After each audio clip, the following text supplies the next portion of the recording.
Tuna!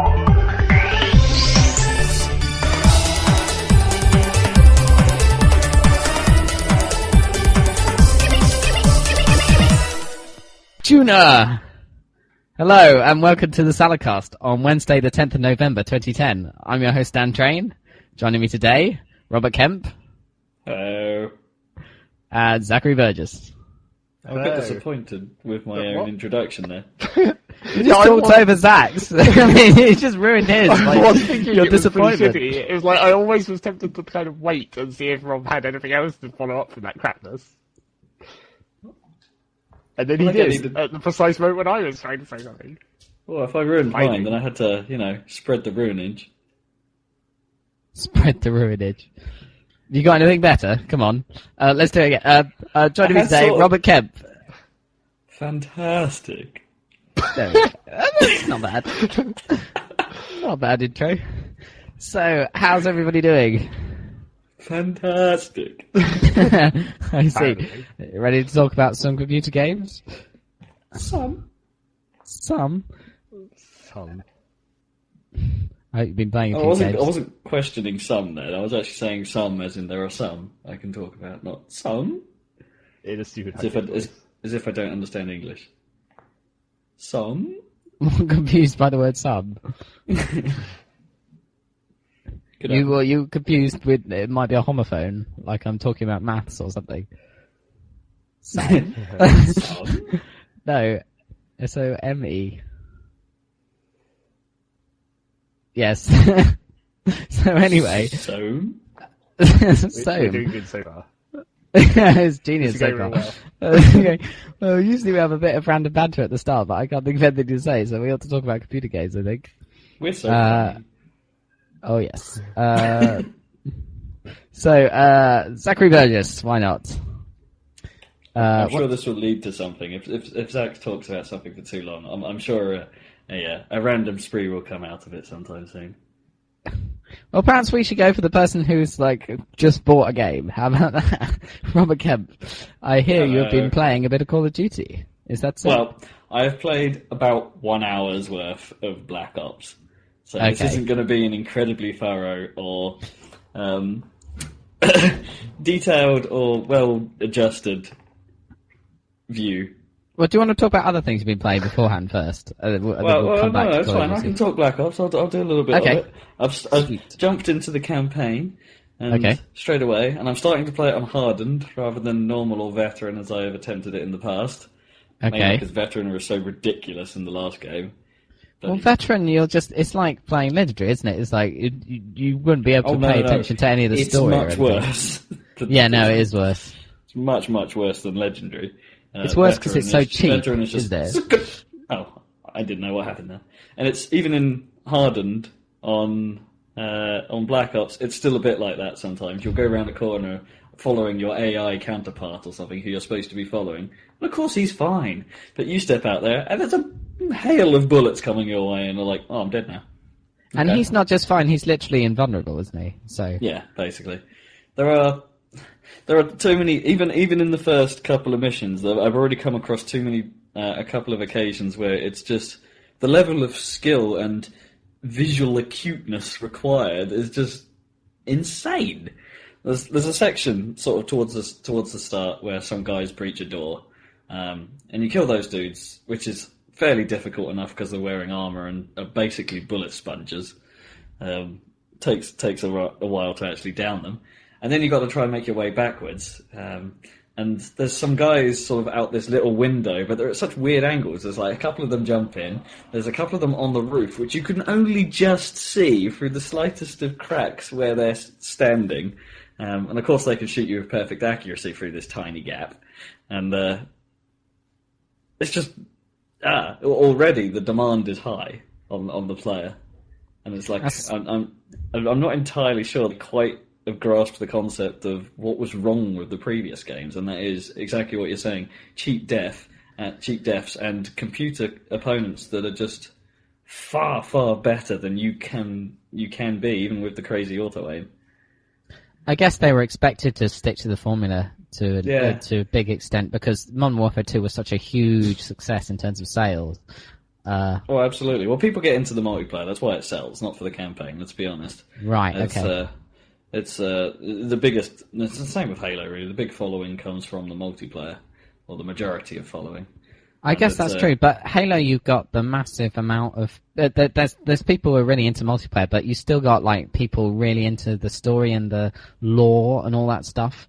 And I suppose there's more to get into in Halo because it's ongoing and it's the same story, I guess. In the Call of Duty environment, it's either history or a slightly twisted version of history that doesn't make much sense, as in Modern Warfare, or they're painting a slightly weird picture like Modern Warfare did.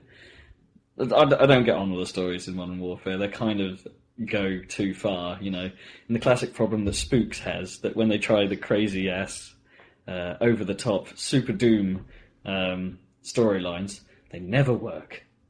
Yeah, well, my problem with Spooks is that, like, I can't suspend my disbelief for Spooks because it's British.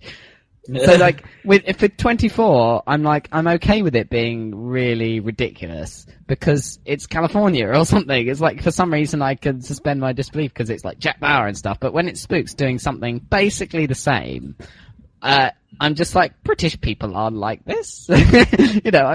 We'd be really bored. And like, I like my sort of MI5 dramas to be more like sort of Tinker Tailor Soldier Spy and be really sort of old men in suits and things rather than like dashing spies and stuff, because I know that's more how it probably is, and there's for some reason probably. Because Spooks is British, I find it harder to get on with. Anyway, there's a lot of people just looking through documents going, this looks Russian. Probably. And they're all like... Well, for all we know, Section D, to me, the weird thing about Spooks is that Section D seems to be about 5 guys, and they seem to be at the heart of like every important security threat. What happened to C, B, and A? Are they like... Is like A, HR or something, and B is like the maintenance man? And that could well be. Section B, MI5, what do? Clean loos. I heard that at least... secretively, so no one sees me. Isn't the Blackout storyline like... I mean, you've only just started, but it's a bit less insane than like Modern Warfare 2, which just sounded... The story in shooters isn't always the focus or whatever, and so no. I wouldn't sometimes buy a shooter. So. Yeah, exactly. But like what I heard about the story of Modern Warfare 2 really put me off. To be honest, like buying it, because it just sounded like I couldn't. It's an interesting concept. It's like you start the game in an interrogation chair, and actually the start is actually really well done because the main menu is actually you sitting in this interrogation chair. And there's like monitors about you, and one of them has the menu on it and stuff that you choose from. And cool. when you say start new game, there's no interrupts, there's no loading sequence. It just starts there. The menu just fades away. Yeah, well, the screen just changes to something else, and the scene starts. And great, I like that. That was actually very smooth, and I'm like, neat one. But because of that, there's no sort of mission briefings and stuff because it's all told through flashback. The story. Cool. So it's like you're recalling what's happened in the events leading up to your capture, in the terms of electro-interrogation, basically. And it seems like even you can't remember properly what's happened, so you need some help to get it out of you. That sounds a bit like that Brothers in Arms, where you had to remember everything that had happened, so you remembered levels. Do you remember that? I don't think I ever played that. Okay, fair enough. I don't have any knowledge of it. So, but that way you can jump around time without having to explain, because years have passed. Yeah, it's played its odd memory card already as well. There's like a very quick scene that you start off in, and then all of a sudden you go, and get electrocuted or something, and then there's a sort of like a seizure type effect on screen, kind of like the Mass Effect 2, like Prothean beacon thing, and... you sort of cut, then you're suddenly somewhere else, and it's like, right, let's go. And you're like, what's going on? Okay. And it's like occasionally flashes in memory, which is kind of cool. But the thing I read in one of the reviews today of it, well, the game trailers review actually, and they were saying that the cutscenes play out a lot like seizures, and they're not wrong. Okay. The loading screens have been replaced with like these hash-up sort of seizure-y type things, kind of like from almost identical to the Mass Effect Prothean Beacon vision, kind of sort of quick changes between shots and stuff. And with the sound design as well in Mass Effect is quite, for those visions, is quite good, isn't it? Yeah, there's a lot of sort of strange sound effects going on while you're sort of blinking around these images, and it's it's a little funny, but that's all. Every loading screen is like that as well. So when you quit the game and go back to the menu, you have a seizure. And that's really weird. Sounds cool though. I'm kind of. It's cool in the concept. It's cool in the concept of the campaign, but I hope to God every loading screen isn't a seizure, because it could get quite painful after a while. Yeah, it's like when I play the multiplayer and it's loading the map or something. I don't want to be sitting there going, "Oh my God, epilepsy." Yeah, I hope they've got a seizure warning to protect you from the seizures. Yeah, I wonder. Yeah. I'm not sure I actually saw one as the game started. It's like, a lot of games occasionally have that sort of consult your doctor before playing message. They something. do. And so what's the first level about? Don't actually cause seizures. It's like the one thing that can't cause a seizure is a visual representation of a seizure. Well, yeah, I can probably tell you what the first level is about. It's not too much of a spoiler, and everyone who's interested has probably already bought and played it by now. But yeah, first level not necessarily. It's about you. It's set in the 60s, and it's about you killing Castro, basically. Oh, cool. So it's a mission into this compound while there's a massive distraction going on. I take it you fail. Well, no, you kill him, but it's a double. Ha-ha. And you sort of sacrifice yourself in order to let the rest of your team go and promptly get captured by the Russians, who are working with Castro, and it was all a setup, basically. So it's like the Bay of Pigs, is it? Invasion? Yeah, basically. Okay. That sort of time. So it's JFK, in the White House and stuff. Have you heard about the zombie mode that gets unlocked?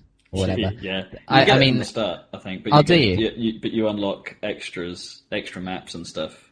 But the special zombie mode that I think you only get it at the end. But I saw leaked footage of it. Oh, the special game. Yeah, no, it's I've heard things that it's actually like an Easter egg or something. You have to find it. Right. And, this is what I heard. Again, I don't know, because I don't take my word to heart. I played it for about an hour. But I heard that you can actually sort of get up out of the seat somehow in the main menu, and then you can find it in the back. Oh, that's clever. And it's like an arcade machine. Because I've seen some footage of it online, and it just looks really cool. It made me really want the game almost immediately the first moment I saw it, because it's just so hilarious. It's like, I mean, it's not a spoiler because it's nothing to do with the story, but I guess because it's an Easter egg. Can I tell you what it is? Do you think? It's just a zombie mode, but the difference is that you're in the Pentagon, and it's like 4-player, like Left 4 Dead or whatever, but the 4 people are Robert McNamara, JFK, Richard Nixon, and Castro. Oh, that is a bit of a spoiler, actually. And you all play... I'll be honest, because that's different from what I was thinking of. Oh, is it? Yeah. Okay. Well, I don't think it affects the storyline in the main game. It's just a bit of ridiculousness. But I mean, there's just people doing hilarious impressions of like all 4 of those historical figures while they're like while you're seeing through their eyes shooting zombies. It's like just having JFK going lock and load and stuff in his comedy accent. Genius. And they've got like. They don't really sound like them. They sound like extreme versions of them. Like JFK really sounds like Mayor Quimby in The Simpsons, because of course Mayor Quimby is someone doing an impression of JFK. And you've got Richard Nixon, with the ridiculous comedy voice, and Castro's got his cigar and stuff. It just looks so hilarious. Zombies. Yeah, it's so good. It's almost like Watchman-esque, I suppose, because it's like an alternate history with Nixon and stuff. Nixon is badass. Just sounds... Oh, shit. Like that. Do you know what that was? Information. Rob's virus update. my computer is safely protected. Thank you, computer, you bastard. Good to know. It's good to know.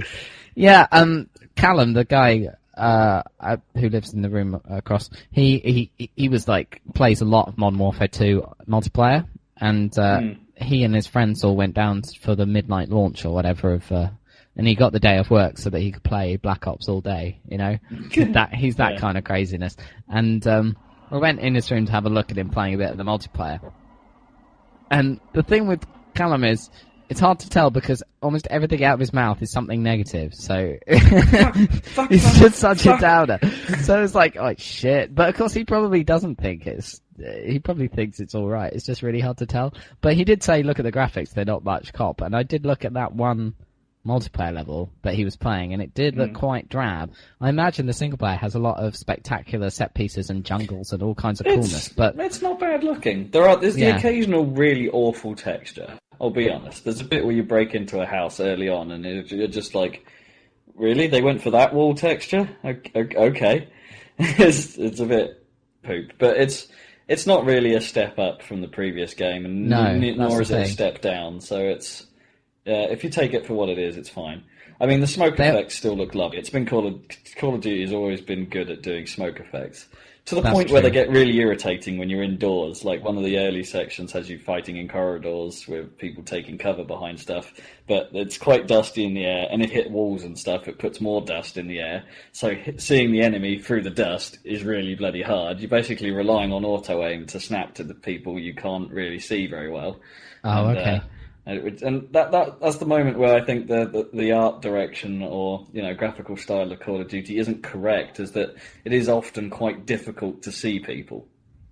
Yeah. I mean, that scene I was talking about earlier with the window, it wasn't helped by the HDR lighting, basically, which made outside look a bit bloomy, meaning that the soldiers kind of blended into the bloom too much.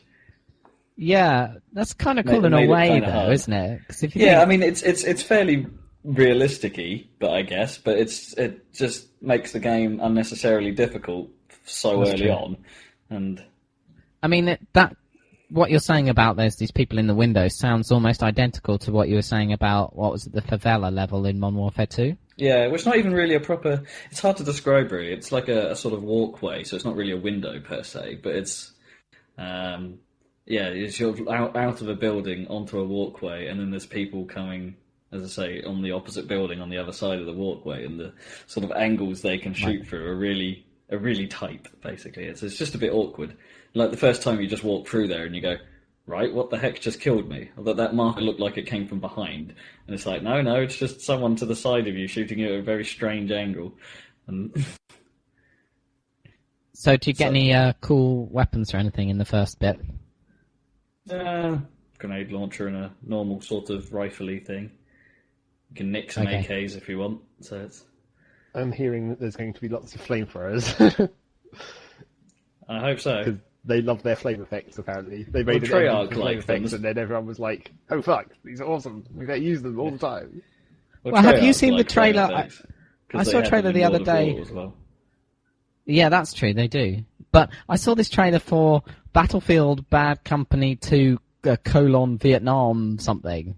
Anyway, it's basically, 1943 is an update of 1942 for modern consoles or whatever. It seems like that this is an update of Battlefield Vietnam for modern consoles, but they're using the Battlefield Bad Company name because it's associated with it's probably consoles. DLC, isn't it? Or it's DLC. I think it's DLC, yeah. I don't think it's even standalone. But anyway, I saw a trailer for it, and just almost every second was filled with flamethrowers. It was just flamethrowers everywhere. Flamethrowers on tanks, flamethrowers on blokes, just flames everywhere. It was like, wow, they've gone like super over the top with the flamethrowers. Awesome. There's always something to be said though about bad companies. It's probably just playing into Bad Company's sort of comedy style, isn't it? Where they sort of just go a little. The trailers have always been that little bit they over actually the top. just take the piss, or it's like, this fucking jungle, burn it all. Yeah, I don't know if it's got anything to do with the actual characters from Bad Company though, because it's just a multiplayer. Yeah, they would. They would fit into Vietnam, wouldn't they? But I'm not sure. Not sure if they're doing that. Anyway, so thumbs up so far, but we'll hear more next week. I'm sure. But it's so far it seems to be. Don't get me wrong, it is good, it is top tier, you can tell that through and through, but at the same time it still suffers from all the things that, it is frustration gaming, really. If you want to step up the skill level, it is frustrating and random more than it is a challenge of skill, I think. I have to say, it's still... Maybe it's just the setting, but it does interest me more than... Or at least tempt me to buy it much more than Modern Warfare 2 did. Because I'm actually surprised at myself that I never got that, because I'm, you know, it's a pretty hardcore series, and I usually end up getting all the shooters on, you know, like Gears of War, or whatever. The main ones, anyway. Yeah. Yeah, I suppose, because I like shooters, but something about that put me off, so I might have to return to the fold. Because I think by the time a new Call of Duty comes out after this, they're going to have to do something different, I think. I mean, not only if they've got all these personnel changes, but I think this formula is up, really.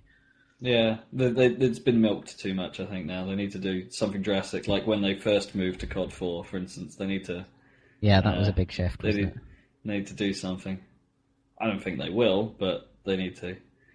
It's like Modern Warfare 2, I actually thought, you know, for the campaign-wise, it actually sort of took everything that was irritating about the first game and made that the centerpiece, almost.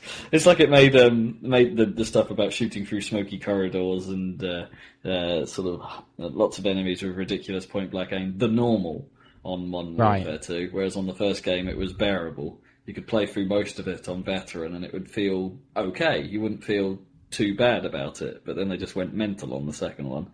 And even in hardened mode, Black Ops has some elements of that creeping into it. It's like they're taking it in the wrong direction, personally, but... I mean, they are maybe it's more hard. realistic, I guess, but at the same That's true. You know, in a real firefight, you wouldn't have time to think, oh, I've been shot in the face.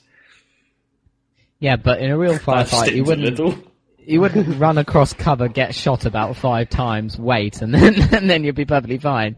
Or but if you got shot 6 times, then you're beyond hope of recovery. It's slightly different, isn't it, in real life? Anyway, at least it's definitely going to be better than Medal of Honor, because that was a bit of a disappointment on all accounts. Was there a demo for that? I might have a go at that. But it sounded like it was seriously full of invisible walls. And, like, you can't go this way, except you can later, but only once this guy stopped talking, and then we'll remove the invisible wall, and then you could go that way. Or bits where the other dudes sort of barely cover the entrance or something. You think, oh, I could fit through there. I just want to see what's over here. Oh, no, wait, I can't. No, you can't. Yeah. I saw a review of Black Ops that said it used the words enemy wells, and I was like, oh god, that's back to the old Call of Duty. Has it got that? Because Call of Duty 2 was awful for that. I think I've come across a couple already where, Call of Duty 2 was bloody bad for that. And actually, it was ridiculous. Call of Duty 4 had that as well. And you're right. It has already been noticeable a couple of times. The basic tactic is to essentially just clear a wave and then run forward as far as you can and hope your AI keep up to distract them while you move forward. And get past the point where they stop spawning, right? It's a bit of a crapshoot though, because you could like clear out an area and then you'll move forward, and the next bit of cover might suddenly be there might just be you'll turn a corner and the next bit of cover you can actually get to has 1 million guys already on it, and it's like, oh shit, and then you're pretty much dead and there's nothing you can do about it. So sort of running forward in those sections is very hit and miss. It's basically a gamble, isn't it? Because you can't just stay still because they'll come forever. But then if you gamble it, then you might end up getting screwed. And it's like, well, this isn't rewarding my choices, Or there was one section that was a little bit confusing, like that. So I hung back thinking that was the actual what I had to do at that section, and then I figured, hang on, I'm running out of ammo here. This can't be right. And they're still coming, right? And then it turns out you do have to make another one of these sort of long pushes, basically.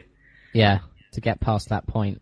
I mean, they cover it quite nicely these days, but Call of Duty 2 is like, you're in Stalingrad, it's like, everything in the game is trying to convince you that you're immersed in the biggest battle in terms of number of casualties in the history of human existence, and like, things are going off, and then when you get... Well, it's like, no wonder they have an endless supply of Russian babies. But when you notice that this is happening, it becomes just a computer game suddenly again. It totally breaks the immersion, and it's a real shame because they go to so much effort to to make it spectacular and look, like you're in a film or whatever, a war movie, and then suddenly it's like, nope, it yanks you out of it. I actually wouldn't mind playing Call of Duty 2 again, because game. I really, really enjoyed that, actually, when I played through it the first time. And, it had some cool bits. I did some of it in Veteran as well, and it was still fun doing it in Veteran, so it was, which says something. Was that the one that I even played? I think you probably played it, Zach. Cause, was it the one? The only important thing was it the one where the M1 Garand was fucking awesome. I think that might have been the original. Yeah, that was the original. Although, yeah, because the thing is, Call of Duty 2 was the first one with regenerating health, which was one of the first games to copy it off Halo, I think. And it was certainly because Halo obviously has regenerating health, but you can see it on the HUD or whatever. Yeah. With the bar, whereas I think Call of Duty 2 was the first one that I can think of that did the whole, your vision is getting all bloody and red, just wait for a bit and it'll go away. So so that you can't see. And, I think you're probably right. I think it probably was the first to do that in a sort of assumed way. Yeah, because the original Call of Duty had health packs. And, because that basically was just... Well, it was the standard then, wasn't it? Yeah, it was following on from Medal of Honor Allied Assault, because it was pretty much the same team. And Medal of Honor Allied Assault was one of the first shooters to copy what Half-Life did and do big set pieces, which is what Call of Duty is all about now. In fact, they do it better than anyone, really. If you think about massive set piece gaming, they're the ones to do it, aren't they? I mean, no Russian and stuff like that. But Call of Duty 2 had some nice... Because you get like vehicle sections, you get that AC-130 section, AC-130, in Modern Warfare, don't you? And and which they brought Black back Ops in the second. Of course they brought it back, because everyone fucking loves that. Well, it wasn't really. You couldn't really lose say. that section. Was the No. odd thing about it? It was even in Veteran, it was a bit easy. But maybe that was the point. Maybe it was just a little sort of like fun aside rather than. Well, one of the coolest things about that was that the filter they put to make it look like it was through one of those, infrared lenses. Just made it. It made it look pretty much the same as reality, because when you put reality through one of those filters, it looks so messed up. It's pretty much one-to-one the same, isn't it? So in a sense, it was photorealistic, in a way, just bad photos, which is what made it kind of cool. But going all the way back to Call of Duty 2, that had vehicle sections. That had a whole section where you were a tank, and you were in the desert, and it was, you were like a British cruiser tank, and you had to fight... I don't remember that. You had full 360 control. It wasn't like on rails or anything. You were just I remember there was a few of those in Call of Duty 2, but where you were in the back of a truck. That happened quite a few times. Lots of those as well. Yeah, there are a few of those. But, I mean, there wasn't the greatest thing ever, but it was a nice change of pace, and I'd like to see them do more sort of fun vehicle stuff. I quite liked the artillery section in that as well, where you're standing on a building sort of spotting for the artillery guns. That was kind of cool. Oh, yeah, stuff like that. That's cool. No, do you think it's been long enough? Because everyone complained for so long about too many World War II games. Didn't they? It hasn't really been that what long, do you has think? it? It's been 2 years, I think, since anyone attempted a World War II, hasn't it? Because World at War was probably the last one I suppose anyone that's really true. did. And when was last Brothers in Arms or whatever? Those continue to come out way too often. I don't know when that was. It must have been a little while ago, though, mustn't it? Because I suppose they were never a very big wasn't deal. that long ago either, I guess, and that's technically not. Yeah, but that doesn't count because it's like fantasy World War II, isn't it? Fantasy Nazis. It's like I never really counted the whole Wolfenstein thing as just Return to Castle Wolfenstein. I don't really lump that in with Call of Duty. It was probably around the same time. I think it used the same. Didn't Call of Duty 1 use the Quake 3 engine? So I think it's the same engine. Might have done, yeah. Anyway, not that matters. But do you think there'll be a renaissance in Second World War shooters at some point in the future? Possibly. I hope that. I'd like to think they'd leave it for a bit because, let's be honest, they must be running out of ideas. Yeah. For a good World War II shooter And that's everyone knows engaging. regenerating health just ruins World War II. Do you think? Why? It's like in the modern age, it's like you can almost sort of semi-excuse it, where it's like, oh, maybe you were hit in the body armor and it just really hurt, or, you know, or you can survive blood loss better because, you know, just inject yourself with morphine or some shit. We just happen to have coagulants on hand. Yeah. You have a They had medic. morphine in World War II. Well, yeah, but not like... Not every soldier carried like syringes in their legs or whatever. No, like they, that's you true. know, all those pockets that modern soldiers have to carry random shit like that. Well, do you think it should be like Far Cry 2, where you have to like pull bullets out of your arm and things, and inject yourself with? I don't know. Maybe someone should make another attempt at doing like the what the hell was it called? That Battlefield game on the console where you just jump between people when you die. Do that, but in a big World War II theatre where there's like hundreds and hundreds of people, like doing a beach assault or something. Oh, and then every time you die, you just go bing into another person. That would be really annoying, but it'd be kind of Battlefield 1 Combat. That was where you That just sounds take control kinda of cool. another guy when you die. But let's not talk about that in the sense of it being good, because it wasn't. It had some interesting ideas, but it really didn't work that well. But that seems like the sort of moving between moving from guy to guy was cool because you could actually run out of guys on some missions, and most missions gave you the ability to switch at will, which was pretty cool. But you know, you could just say, "Well, I don't really fancy the walk over there. Oh, there's someone already there. And he has a rocket launcher. Let's just skip to him." And it had a really neat effect when you did it as well. It would zoom across the map, like it would just go to him. No, you'd have this cool swooshy motion going, like charging across the landscape to him. Oh. To the point where some of the missions were mini games based on that, where you had to carve a path across the map using only people whooshing. It's like, get to this point, but you'd never reach there in time on foot, so you have to use your like consciousness teleportation to get there. Yeah. Oh, could you do it without dying? Yeah, it wouldn't kill off you could switch at will, so you wouldn't have to kill a dude.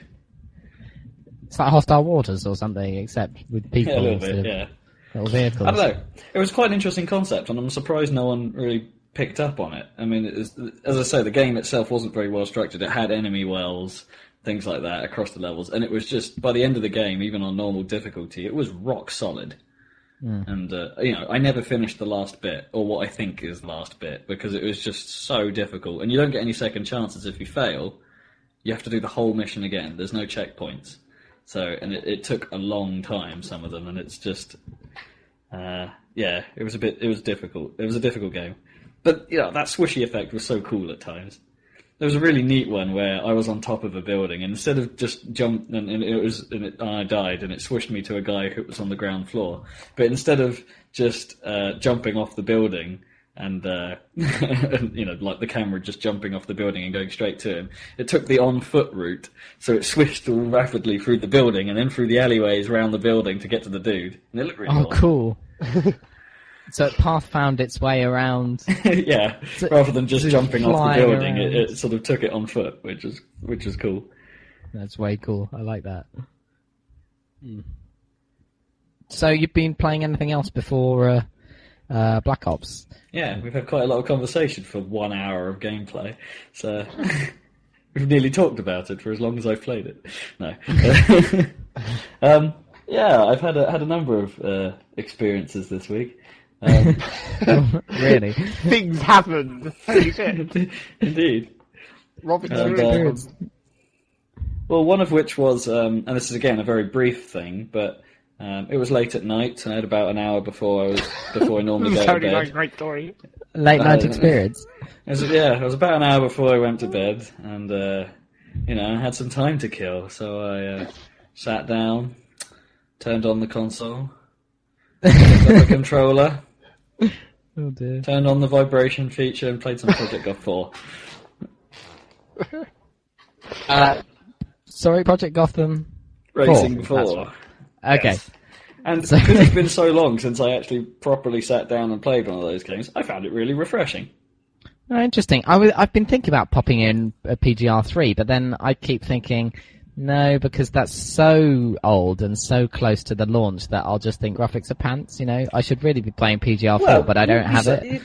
You say that, but PGR3 still can hold its own, really. It's still not a bad-looking game. Because the thing to remember, PGR4 isn't actually a massive step up. They only really added, in terms of, graphics and structure, to be honest, it's not an enormous step up. It's basically PGR3 with more in it.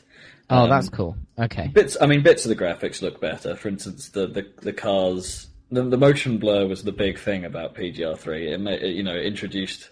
It was the best example of the new technique for motion blur, which pretty much everything has now. And at the time, and it had a bit of HDR, didn't it? Yeah, and at the time it was it was just that's incredible. That's how it should be done, and that's proper motion blur. Except for the fact it didn't apply to every object in the world. For instance, cars didn't have that. So sometimes they looked really weird and stood out. That doesn't seem to be an issue now. So there's lots of little tweaks, basically, to make the game feel a bit more natural, including weather, which is awesome. Yeah, doesn't it have, standing water and puddles and things? Yeah, the puddles are interesting because they do actually affect the car, and you can feel it. And it's okay. They're quite interesting. And, of course, the other big addition was motorbikes, which are weird, to be honest. I don't like playing as a motorbike because they just handle really strangely. But they're quite interesting to race against because of their different characteristics. They have to take... Well, can you mix them then? You can have mixed races. There's car versus bike races, which are fun. But in order to make it balanced, it means that you can't really fall off a bike very easily. But that's fair enough. You can fall off, but it's harder, and you don't really... If someone rammed you in a car, for instance, it's not you that gets penalised for it. So it's... Good. Okay. It's well balanced, but the bikes just feel weird, but they're fun to race against. Well, how can you get sliding kudos from a super bike? They do sort of drift a bit. They do. Only a little bit. They sort of have like an understeer sort of effect, or the rear tire kicks out a little bit, and it's okay. It's basically if you sustain a corner for long enough, you automatically go into a sort of drift, but it's not like a crazy super slidey one like you get in a car. It's a very subtle effect, and you still score points for it. And it's okay. So it still works. I mean, in the arcade mode, there's there's a series of challenges, and most of them you have to do in both the car and the bike. The same challenges. Oh, right. So there's you've got to meet the same target. Well, the targets have changed slightly, but they. Does it still have that thing where you have to set your own target? No, unfortunately not. Did they ever do that since MGS? The original. MGR, sorry. Oh no, MSR. That's MSR. It. No, it was definitely in MGS is a very different game. It was definitely in a PGR. I'm pretty sure. I played a lot of PGR, the first one. PGR had the gold, silver, had the medals though, didn't it? Still. Yeah, but you could still set targets, and that affected. It had medals and it had. I think it had both systems or something. I can't remember. It was actually fairly complicated, but I played almost all of PGR, which is unusual for me for a racing game. Like, I completed... Oh, goddamn. I was listening back to the podcast last week, and I'm saying again all the time, so you have to stop me. Anyway. Yeah, but I got almost to the end of that, and... yeah. What was I saying? Anyway. You were trying so hard not to say you said yeah, and then paused. That was worked well. Yeah, no, targets. MSR started that, didn't they? They didn't have the concept of medals. It was like the amount of kudos you got as a bonus was determined by the difficulty of the challenge you set yourself, which was a fascinating I'm pretty sure because it meant anyone PGR could play had through both. the game. But yeah, that's true. But yeah, I'm pretty sure PGR had both medals and targets for kudos that you could set that would affect things. It was actually fairly complex. It's not like that now. They've taken the PGR3 stance where you choose a medal to aim for. Right, that's cool. Okay. So obviously, if it's a race, you choose gold, which corresponds to first position or something like that, or platinum, or. It's like the bronze is usually really easy. Then there's a big step up to the silver level. Like the difference between bronze and silver level is massive. You can do a bronze one. Almost anyone could do a bronze level. Then the silver ones actually take a tiny bit of skill. There's a few challenges that I can only manage to do in silver at the moment. And then golds start pushing that silver one till its limits. It's like silver is a good time, basically. And to get the other ones, you actually have to be pretty good to achieve them. I like the idea of that system, but for me, because I'm so OCD, I will not go past a challenge without having got gold. So, despite the fact that I could have got silver and just carried on, kept playing the game, I will not do it. Yeah, I must get gold for everything. I'm the same. The only ones I've left at silver are the ones I couldn't push further. Yeah, exactly. And then you feel really bad about them all the time. And don't even get me started on the platinums. They're ridiculous. Exactly. I don't mind so much if it's like platinum, like it's like a S+ rank or something on the Sonic Adventure, or whatever. I don't mind not getting perfect. But I think of gold as like the gold standard, as the one I should get for everything. So I will get stuck. If they mess up their targets that they've set slightly so that it's slightly too hard compared to the previous races, or their difficulty curve it's slightly wrong, then I would just sit there for hours getting really annoyed trying to get gold without carrying on with it. Just, so annoying. Well, the interesting twist to the formula in PGR4 is the career mode, which isn't the same as it has been before. I mean, in previous games, you've always had a list of challenges, haven't you? You've got a challenge for this. The sort of categories, wasn't there? And within the category, there was a certain number of challenges, and you could tackle them sort of in the order you wanted. Like a certain number of medals, for instance, would unlock challenges further up the chain. The career mode doesn't work like that. It's like a set path of events that happen in order. However, if you fail them, that moment unless you choose to restart it, obviously, which you can do, you can choose not to, but that moment in the calendar then is gone. Right. The day passes, say, or the days pass, and then the next thing you do is something else. So if an event comes up that you're not particularly fond of, for instance, you can just choose to not do it. Okay. And then the calendar moves on to something else. But, of course, that means you might miss something and blah, blah, blah. And there are achievements attached to certain competitions that come up and things like that. So, but presumably they come up in the next season. So if you don't do something, just do it again next year, and it'll. Do you remember the worst idea ever though? When like Tiger Woods had a calendar system, apart from it was linked to the actual date. It's like, you don't do the event on the specific day, then you were fucked for an entire year. Yeah. That was really funny. They expected you to sort of come on to that specific game at for the rest of that year, let alone the next year. I mean, how much dedication do they expect you to have? And you're only going to be playing it for like 15 minutes or something for that day.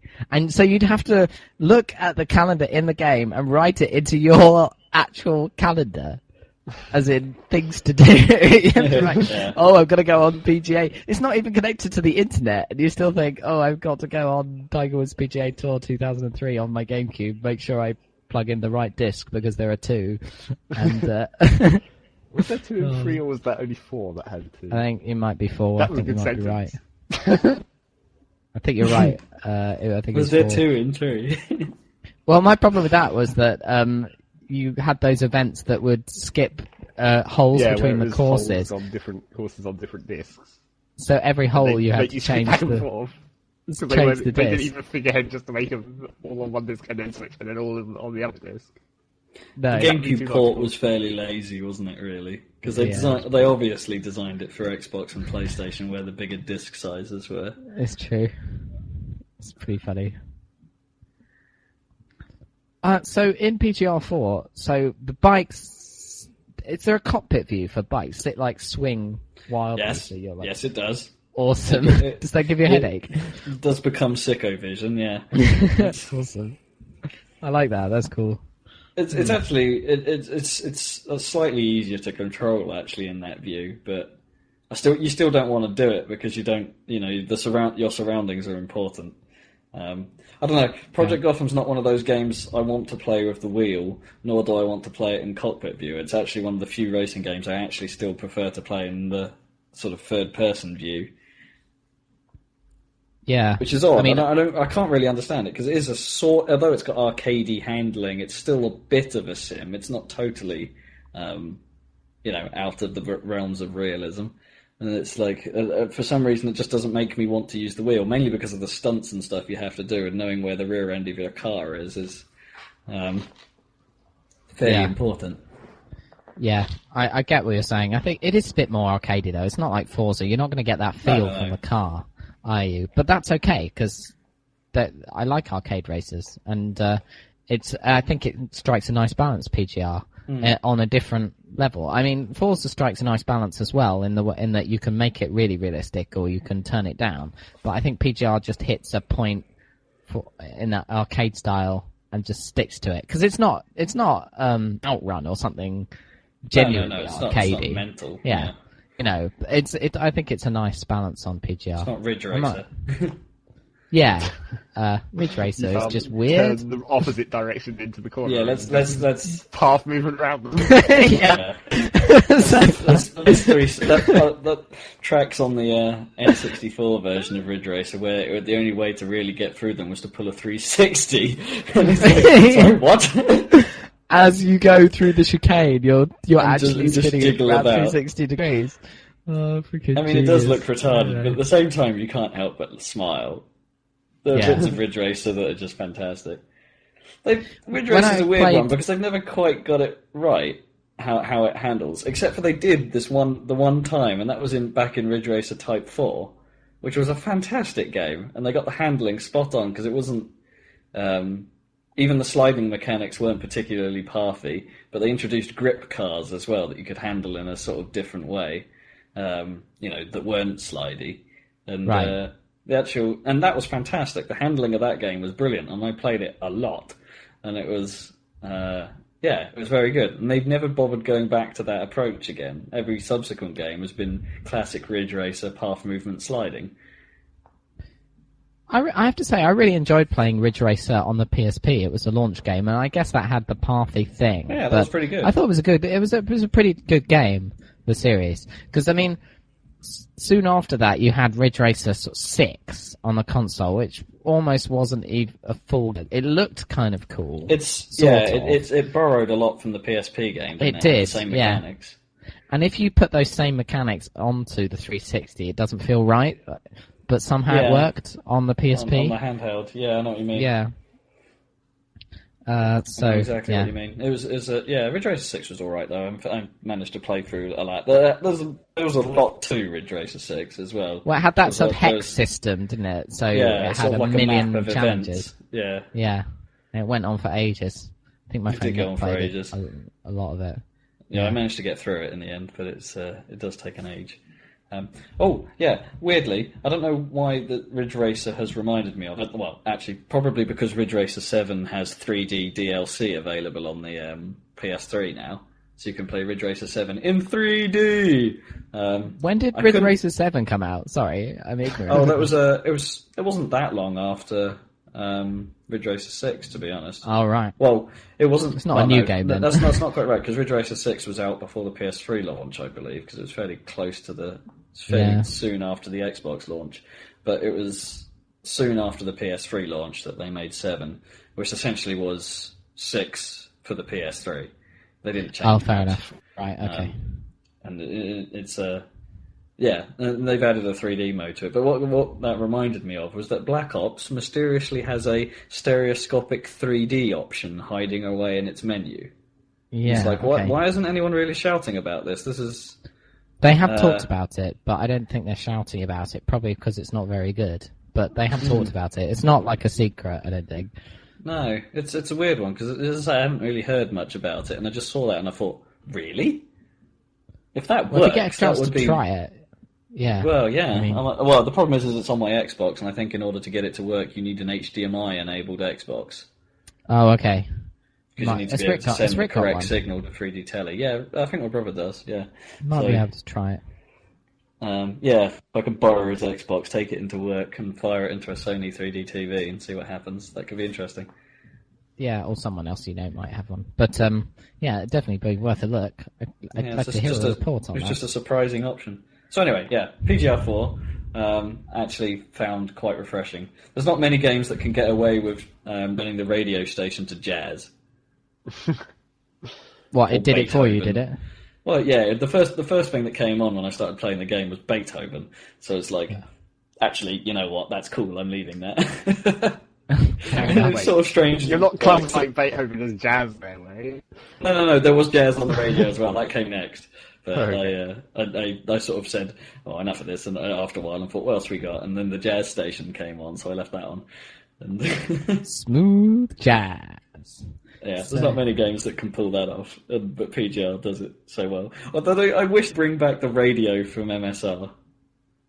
It's like add a bit more songs to it because it was really limited. But the way that it sort of had adverts and that were actually relevant at the time, and the way. But they were real adverts, right? Yeah, there were links between songs and things like that. But yeah, they were real ads, and it sort of totally added to the feel of the game.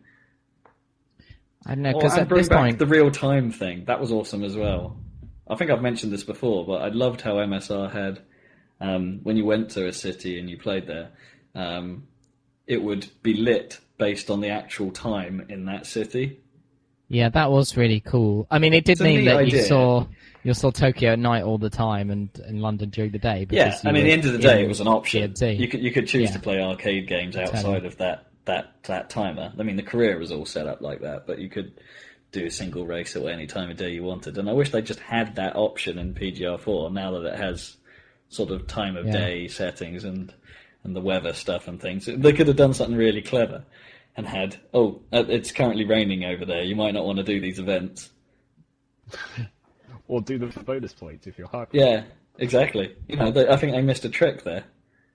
That would be cool. I know, it's a good idea. Although, it's like, that might be a bit of a sort of jerk maneuver if it was like, there's currently a hurricane, but it's okay, you can totally go out there and drive. That would be really cool, though. You'd like be driving in really strange conditions. That could be awesome. Yeah, but it would also be a bit kind of, it's just like, hurricane. Totally. I don't think the game is totally destroying your town, but we don't care. Is that I generally don't think the game is going to be able to. It's not going to be able to model the actual reality of the extreme of the weather that's actually going to be It's a like, hurricane. It'll probably be raining a bit. It's not going to be like a massive tiles flying off the roofs. Oh yeah, we programmed this in just in case there was a massive hurricane that killed hundreds of people in Indonesia at the time that you were going to play this track. But wouldn't that be awesome? It would be a total dick maneuver, but it would just be totally awesome. Just to try and drive around the track while the whole city is getting fucked up. In a sort of split-second-esque style, I guess. Yeah, maybe that could be Well, that's actually made me think of another thing. That was a brilliant idea at the time that no one seems to have copied. This is back in the day where internet gaming didn't really exist yet, but do you remember Vanishing Point? Yes, on DOS. And there was a PlayStation version. The sort of I can't remember. Did you like that or not? I loved it. I thought it was fantastic. That's right. Because people in general thought it was rubbish. I seem to remember. I thought it was brilliant. I mean, the concept, the tracks were interesting. The cars, okay, they had a weird handling. I'll be honest, it wasn't like anything else I've played, but strangely felt good when you got the hang of it. And I just loved the concept. It was basically a giant time trial game. There was no real proper racing, but the online was ahead of its time, really, because it was on the Dreamcast and on the PlayStation. They couldn't make use of true online. So what they did is they released challenges every few days that put you on a track in a certain car with a certain traffic pattern. And this is where things got interesting, because occasionally they'd really do weird stuff with the traffic. Like they'd make it swerve all over the track in like snake bends, or make it so it sort of jutted around in regular patterns and stuff. So the traffic would always appear in the same places on the lap. And you could plan your tactic accordingly, and things like that. And then it would be ranked online. And it's like, that's miles ahead of its time, and was brilliantly done. And the best thing about it, though, is you got updates during the race. So when you reached a checkpoint, it told you your rank during the cool. race, and it came up in a big stylish pop-up. So it's like, your current 126th. Ah, fuck, better do better. And stuff like that during the race, and it was games should do more of that. Really cool. I mean, yeah, this is what I'm saying, is like these daily challenges, where they're not really having to rewrite the game, they're just sending different variables to make a challenge or something that people can compete in, every day, and have these live updates as you're going through the race. That would be brilliant. Because it sounds like they were doing it right, Yeah, I mean, it was, at the time, it wasn't totally live, I have to admit. You connected once to get the current leaderboard and to get the challenge, then you played it offline as many times as you wanted, and then at the end you uploaded, so you didn't have to keep your modem collection alive, which would have been expensive back then. And so it wasn't totally live, but these days you could make it live, so the rank coming in is the actual rank at the time, and when people beat your score, it could be posted up immediately, things like that. Yeah. And it could all be done while you're on the track. And it's like, so if they do that, that would be amazing. I'd want that. Yeah. I mean, you have to use that data correctly, in a way that, just like you're saying, that encourages you to, like, if it says 126 while you're going along and you think, I must do better, that's really cool. But, like, do you remember at the time when Xbox Live was new, every game, like PGR2 or something, was like, holy shit, we have access to all this data. It's like, here's your local scoreboard, and here's the world scoreboard, and you're 3,249th or something. It's like, I don't really care. Why you... And it's like, cannot connect, or to Xbox Live or whatever, and it became almost an annoying feature. Because if you do it wrong, it goes all a bit wrong, Yeah, true. Yeah. The good examples though back then were PGR2. I actually thought got it right, because you could tell it to by default show only friends, for instance, so you could. That's right, yeah. So you didn't have to cycle through it to get to the friends list, which was a nice feature. And at the time, because it was new and stuff, it was quite nice to see where you stood up on the leaderboards, and it was in a nice position in the UI, true. So it didn't take up the whole screen that you had to click through. It was just there if you wanted to see it.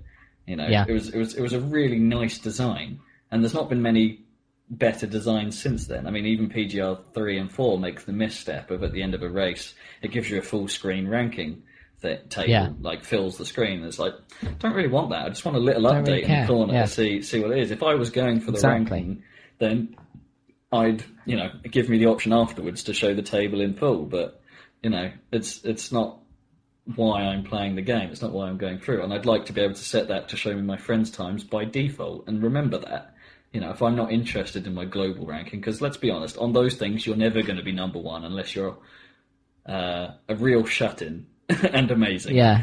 Well, it ought to be like, okay, you can't see your global ranking if you're 3,000 and something, or you, but you can go into the options, and like, if you're within the top 100 or whatever, then you can choose a target time that's like within that, like the top 10, and then it keeps. So if you're trying to do it, then it'll give you the information when you want it. But if you're not, we always had the option in PGR to download one of the top 20 odd ghosts, I think.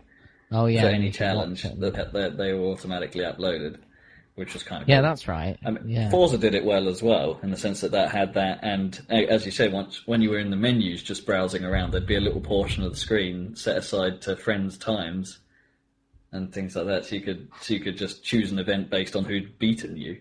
And it's like, that's pretty cool. Weirdly, it's like all of that was, we're talking at least 5 years ago now, and it's not really been done as well since then, except for the new Need for Speed, which seems to be bringing it back, and weirdly they're patenting or giving it a crazy name. It's like powered by Autolog, and it's like, it's not special. It's been done before. It's just no one does it anymore. Now you're making a big deal that you're bringing it back. I mean, fair enough, you're bringing it back. Fair enough. That's cool. Fair enough. If it's good, then fair enough. But I can see what you mean. Like, people have done it, but it doesn't deserve a name. And it's because it's EA, isn't it? Game face. Yeah. I don't know. Don't knock Vanishing Point. The reviews weren't particularly favourable, but I thought it was fantastic, and it was really good looking for the time as well. Yeah. Okay. It was I haven't played it, pretty so. game. Maybe it'll come out on Live Arcade one day in the Dreamcast with like live support. That'd be amazing. Yeah, anyway, I think it was the only game that studio made, unfortunately, and then they disappeared. Anything else? Yes. Brütal Legend. I started playing that. I saw you playing that on Live, yeah. How's it going? It's funny. I'll be honest. It's probably yeah, it is quite funny. Well, at least it's my sort of humour anyway. Let me put it that way. It's okay. It's if you like Jack Black, it is that all the way through, and it's a combination of Jack Black, and if you liked Double Fine's previous games, like if you liked the humour in Psychonauts, it does borrow a lot of that, right? With some very obvious references in places as well. Well, Tim including the end of years, level celebration, including the celebration dance. That's in Brütal Legend at a couple of points. Oh, cool. Okay. Does someone awesome. Wear goggles that are apparently for no reason, apart from that they have a reason dramatically? Yeah, not yet. But no, it is funny and it is pretty cool. Or at least the start of the game lays on the comedy quite thick, as in it's mostly just the majority of the start of the game is story, and then it starts to open up a bit, and you find yourself doing missions, some of which work and some of which don't. I'll be honest, some of the secondary missions are a bit what the fuck just happened kind of stuff, like the one of the secondary mission types you can choose to do. Oh, because I should point out it's kind of open world. You can choose to sort of go to a place and do this mission now, please. And doing that mission gives you tribute, which lets you buy upgrades. Tribute. Yeah. And being a Jack Black, that's mildly hilarious. But yeah. It's quite cool. And yeah, you go to some of these secondary missions are like one of them's like an ambush thing where you meet up with a group of dudes who's like supposedly ambushing some guys coming the other way. Except there's no real ambush to it. They just walk up to you and have a fight. And sometimes it starts in such a chaotic point where it's like, oh crap, they're actually right on top of us. Right, how do I actually defeat these without my dudes dying? Because the point is defeat them without all of your guys dying. That's the point of the mission. And it's like, well, sometimes it doesn't give you enough time to figure out what's happening, or sometimes you just win and don't know what happened, or you'll just die and don't know what happened, and it's those are crap. The rest of it's fine. Okay. And so, even the sort of I've only got to the point where it started introducing the RTS-y sort of elements. Right, that's interesting, because that's really the actual game ultimately, isn't it? They tried to make like a whole game out of that for multiplayer that was like supposed to be a big deal. Yeah, I mean it's interesting. It is interesting. I mean, the main problems I have with it are not so much the mechanics per se, because it is a simple RTS. I mean, the way it pans out is you fly about the battlefield. You can give orders to the people that are nearby. The people that can hear your voice, for instance, will do what they're told, and things like that. The setting long-range orders is a bit difficult. Say you want to move some people from your base all the way to the other end of the field. That can be a bit awkward. Even though it's supposed to have like a command marker system, but the only way to really get that to work is to set a marker, then fly to your units, and then tell them to go to the marker, which sometimes works and sometimes doesn't. So that's a bit weird. And you can choose to sort of stop flying around and join the fight if you want, which is kind of cool. But yeah, the basic idea is you have to build merch booths on fan geysers, and in order to get money to build more units and progress your way to get more more fan praise, basically, which is your currency for buying units, and then force them across the level to eventually destroy the enemy stage. And it's and for the most part it's simple enough and works. The difficulty comes in, as I say, the controls, and to a certain extent telling units apart from a distance. Okay, yeah. It's really bloody hard to see which units are yours and which are the enemies. Oh, okay. You don't mean what type of units they are? Well, no, that too. That's kind of awkward as well. I mean, most of them sort of stand out. Like at the moment, you've only got at the bit I'm at, you've only got 3 different unit types anyway. You've got the headbangers, which are your melee guys, the razor girls, which use the gutted spines of like motorbike boars, which are mysteriously gun-like, so they're like your ranged troopers, and Okay. Yeah, That's cool. it's fairly awesome. And then you get these guys headed up by Lemmy, who drive around on motorbikes with giant speakers out the back playing bass guitar, and the soothing bass riffs heal your units. Oh, nice. So they're your medics, basically. Yeah. So they're easy. They're sort of easy to tell apart, but from a distance, it's hard to see. You just have to work out what they're doing, basically, whether they're in the fight or firing shot like lasery type things. Yeah. So that's the problem. But yeah, it's actually pretty good. There's a lot to find in the world as well. Like there's just items scattered about and bits of legend to find and. So is the open world actually sort of interesting in terms of... Because sometimes you get open worlds and they're open and you think, great, I can go over there. And you go over there and what's over there is the same as where you were before you started. Do you know what I mean? It's like an empty landscape almost sometimes. Yeah, no, I do know what you mean. There's not much in the way of amazing stuff to find as far as I can tell. I mean, you do find a beach party at one point, which serves no purpose other than to just be something different to find. But...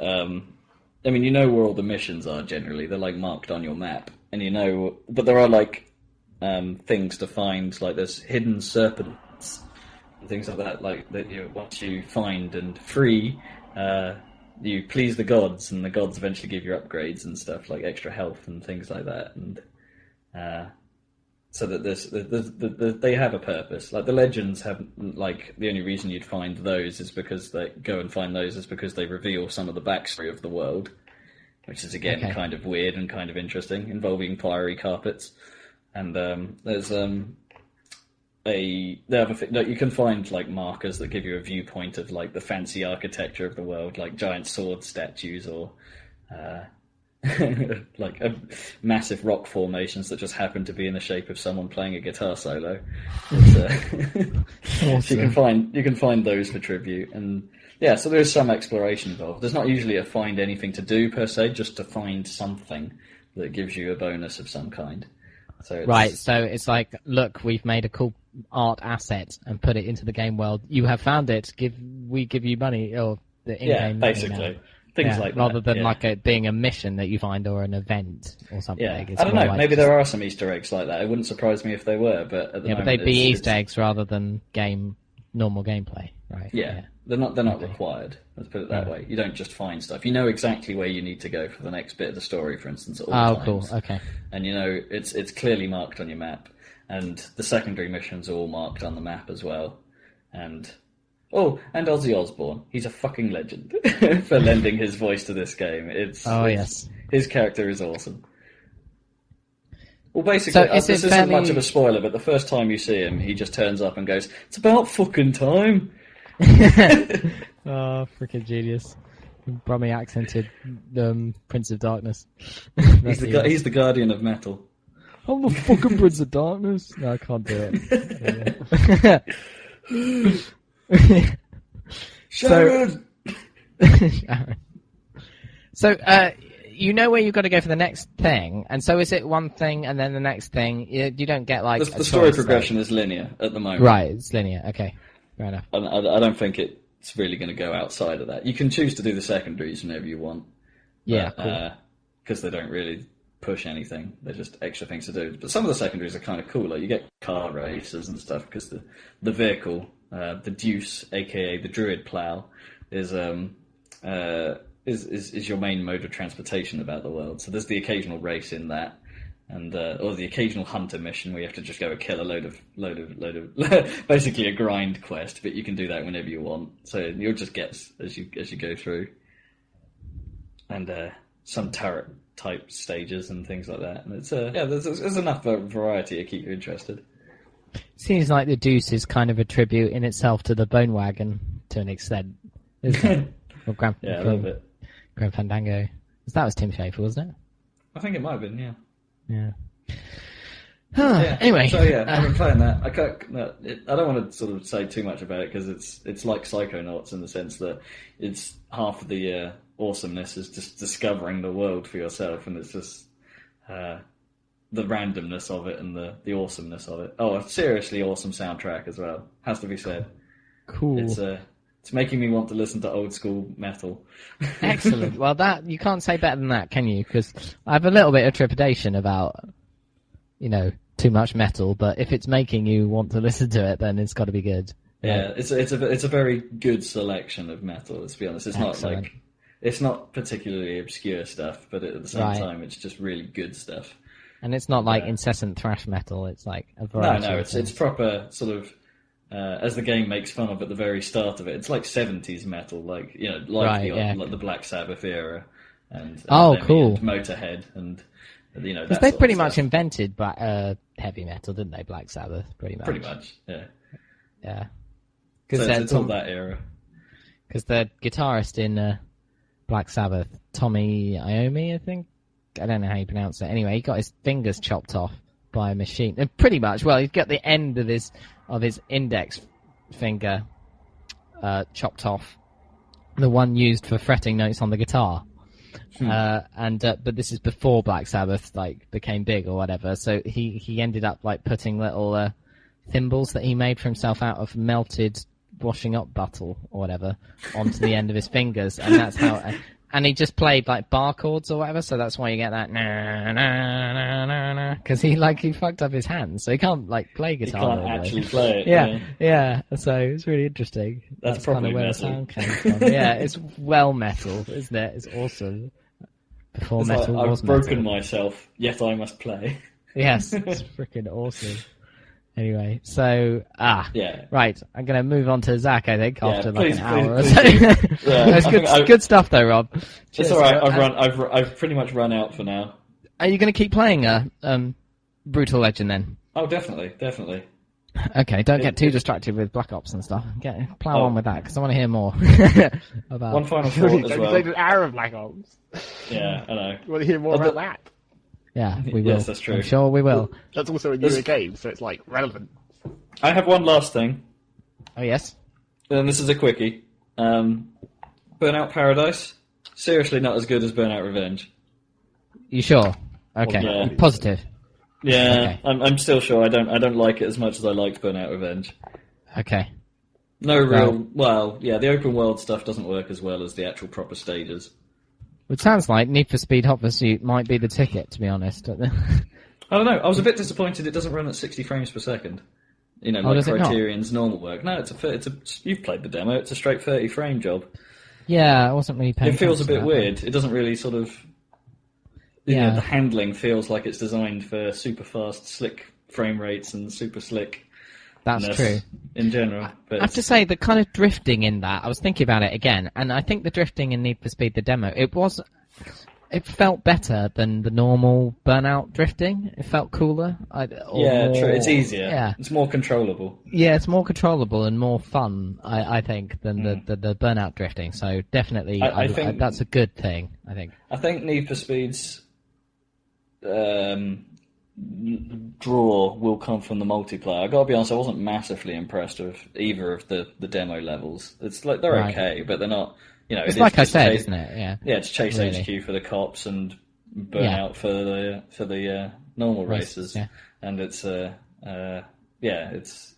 nothing particularly new, but the online mechanics are what's going to be the game's selling point. If they get that right, then that will be the reason to own it. Not for the single player at all. It will be for that. Okay. Well, it sounds like there's certainly hope for that. It sounds like the multiplayer options in that are pretty good, so we'll have to see. Okay, I'm done. Sorry. Zachary Burgess. Hello, Zach. How's it going? Hello. You've been very quiet. Yeah.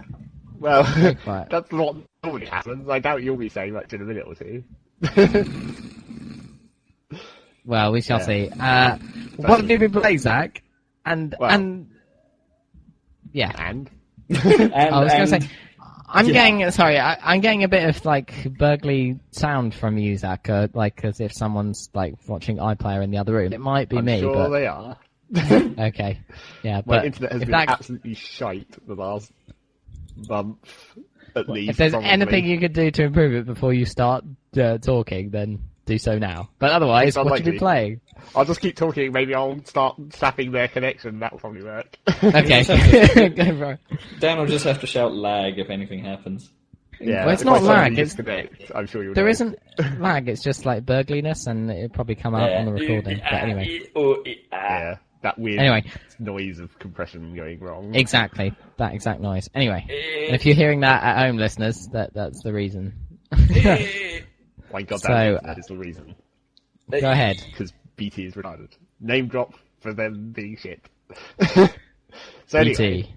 I think Let that's me tell you a really story. giving these days.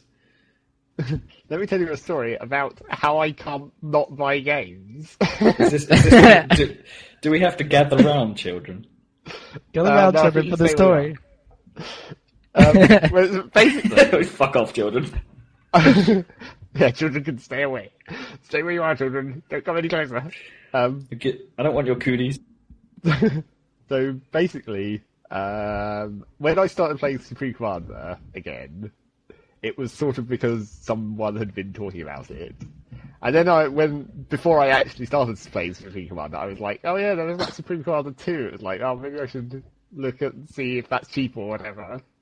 So I went and looked on like Amazon, and it was pretty cheap. And then I was like, okay, I'll read some reviews and see what they say about it. So I read a bunch of reviews, and it was all like, oh, this is just poop, or, you know, they were generally bad. So I was But now there's a patch, clearly isn't there? Is that it? Well, no. But it was like, so I read all these reviews that were generally bad, and I was like, well, okay, clearly this is not, it's like, I'm not going to buy this unless it goes below £5. And it was like $7.50 on Amazon. It's like, no, stand firm. And then there was a Steam sale, and it was like, oh, it's £5.10.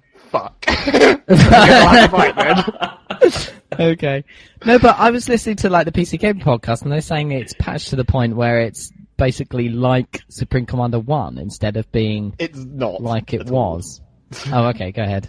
Well, I mean, I assume they may, because I assume there's patches, it's like separate between multiplayer and campaign, because it's like that kind of thing where if you change the mechanics, then it totally fucks up, like, you know, the scripting for the campaign or whatever. I mean, there's obviously like added units and stuff that you don't get in the campaign, because they wouldn't, you know, it would screw everything up or whatever.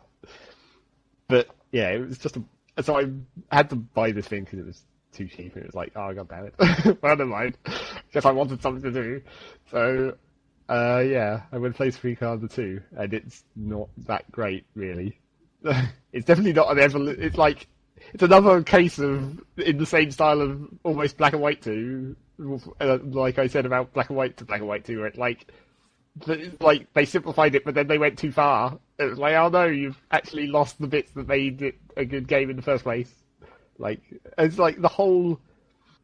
The problem with Supreme Commander over, like, Total Annihilation was, like, they simplified it too much, even at that point. Where it was like, oh, all the races have the same units, they're just different skins, basically. And, you know, there's not very many units, so there's no weird units that have different weird abilities that give you special choices, apart from, obviously, the experimentals, but they're, like, super endgame units, where it's like, build one of these and then you win. Whatever. But to be fair, that was a criticism of even Total Annihilation. If you compared it to Warcraft 2 or something, that it was hard to tell the races apart, the core and the arm, compared to That's because they were robots and it was really low resolution. That's not necessarily a fault of them, because it's like they did have totally different styles of.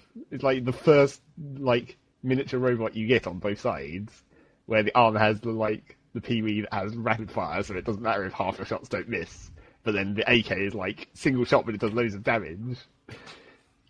That was like, they actually had like totally different setups and weird, you know, all their units actually were pretty much different, instead of just being, you know, the same thing but with different graphic. They were different, but they occupied kind of a same slot, didn't they, in terms of infantry? So it's like you had a light K-bot and a medium K-bot and a heavy K-bot or an advanced or whatever it was, and that was the same for vehicles. There was a light vehicle and then a heavy tank or whatever. But there had to be, you know, aircraft an as well. unit or whatever. There has to be Yeah, that's fine. But it's like when you got the Supreme Commander, they were literally almost exactly the same. It's like they made this big deal about like, the different races have different projectile motion for their bullets or whatever, so maybe you can shoot over a hill slightly better, apart from, obviously, the maps are totally flat, apart from where there's hills, and those hills are giant, which stops you from going over them at all. Yeah, okay. So, yeah, that was the problem with Supreme Commander, and then Supreme Commander 2, essentially the same thing, apart from the point of Supreme Commander. Now each side only has, 3 units each. What? How does that work? It's really ridiculous. Basically, okay, so the first main thing is RTS the economy. for dummies. Yeah, you might say so. Some people did. I think I read that comment in, someone talking about really? it. But, yeah. But the first thing is, they pretty much totally removed the whole idea of economy in the way that Total Annihilation and Supreme Commander had it, where you had, the income, and then you could stack engineers to build buildings faster, but it would drain your economy more, and then you could have storage, and then you could mass conversion and all those weird little things to fiddle around. It was very sort of the very deep system that they brought forward from TA. Yeah, that's basically gone. Now you still get your mass and energy producing buildings, but first of all the numbers are tiny, so that's just a simplification in itself. Where it's just you don't get tons of mass, you get 1. That was the problem with TA, wasn't it? That there came a point where you'd be producing far more than you could use. Oh yeah, that was sort of... I mean, they gave you all these options to get tons, and then, provided you weren't dying all the time, you just got tons. Because it's now I can build tech-free giant mass-producing structures that produce 1 million mass, so I'd have to build 50 goddamn factories to use it all or whatever. But now you only get one type of, mass and energy structure. They give you virtually nothing, and it's not you can't build something unless you've got the required amount in your bank. So it's not even over time. It doesn't build to nothing and then drain your resources until it runs out. It's if you don't have the required amount in your bank to start with, you can't start construction.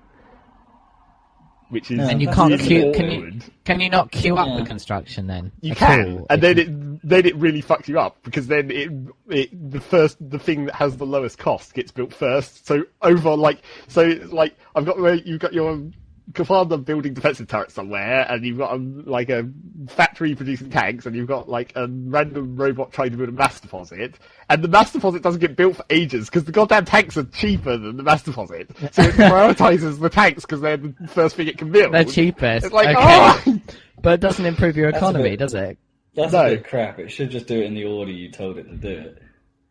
Yeah, so that's the first big problem. The economy is maybe they need pause actions on the units. Well, you can do pause. You can pause things. That was one of the coolest things about Supreme Commander 1, I guess, because how in TA you'd stack a bunch of engineers on a building project if you wanted to be finished faster. You'd be every goddamn engineer I have, assist this building. Yeah, and they're all spraying green every time there was enough energy. They just do a little spurt of green in 5 different rows. Oh shit, little mini poots are coming. But then in Supreme Commander 1, you actually had quite detailed control, because you could set a load of engineers to assist a building, but then if you clicked on the individual engineers, you could pause them. So they'd stop using their energy and metal, and then you could turn them back on. So you could if you had 2 big for construction projects, you could shift focus by, instead of removing the engineers from it, you could pause some of them and then be okay, in a minute when I get some more production, I can turn those back on, and that kind of thing. But yeah, so you can still do that in Supreme Commander 2, but it doesn't really help at that point when your economy is still based on cheapest thing first.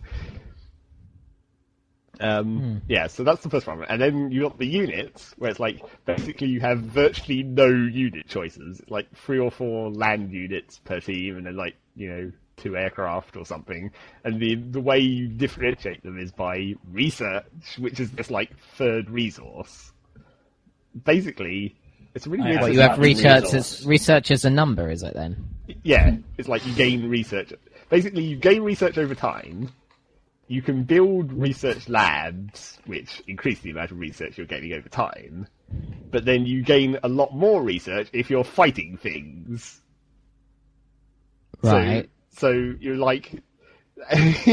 So apparently obviously I haven't played any multiplayer, but people have been saying in like their reviews or whatever, it makes multiplayer really dumb because it's like no one wants to make the first attack because you're just giving people, it's benefiting you, but it's also equally benefiting the enemy, and it like whoever's units are left at the end, because obviously you get more research if your units survive the encounter. So right. Like you have the first attack is like critical, because if you fuck that up, you're going to be behind in research, and then they can get better units, and then they can kill you easier and get more research. It's like super critical. Well, the first encounter is absolutely vital. So you have all these research options, and it's like unlock unit abilities and things which are meant to differentiate the units, but then don't really. On the plus side, at least 3 different races are completely different and have like totally different abilities, which makes the campaign sort of cool to play. If you go through like one race and you're like, oh, okay, I've sort of learned all these tricks, and then you get a new set of weird things to do. That is cool. But also the campaign is like hella short. It's like 6 missions per faction, and it's like by the time you've reached the last mission, you still barely know what the fuck you're doing. And like the PDF manual you can get off Steam, which I guess is the actual manual, doesn't really explain half the stuff. It's like I build this giant unit. It's like, okay, what does it do? Can it shoot at air? I don't fucking know. And it doesn't tell you in the UI what it can shoot at, what it's good at. Unless it happens to say something obvious like anti-air units. That's pretty bad, actually. Not these days, figure out what to build actually does. These days you get mega helpful super tooltips all the time because they think everyone's idiots, don't they? So they're like, this is good against anti-air gun, this is good against air units.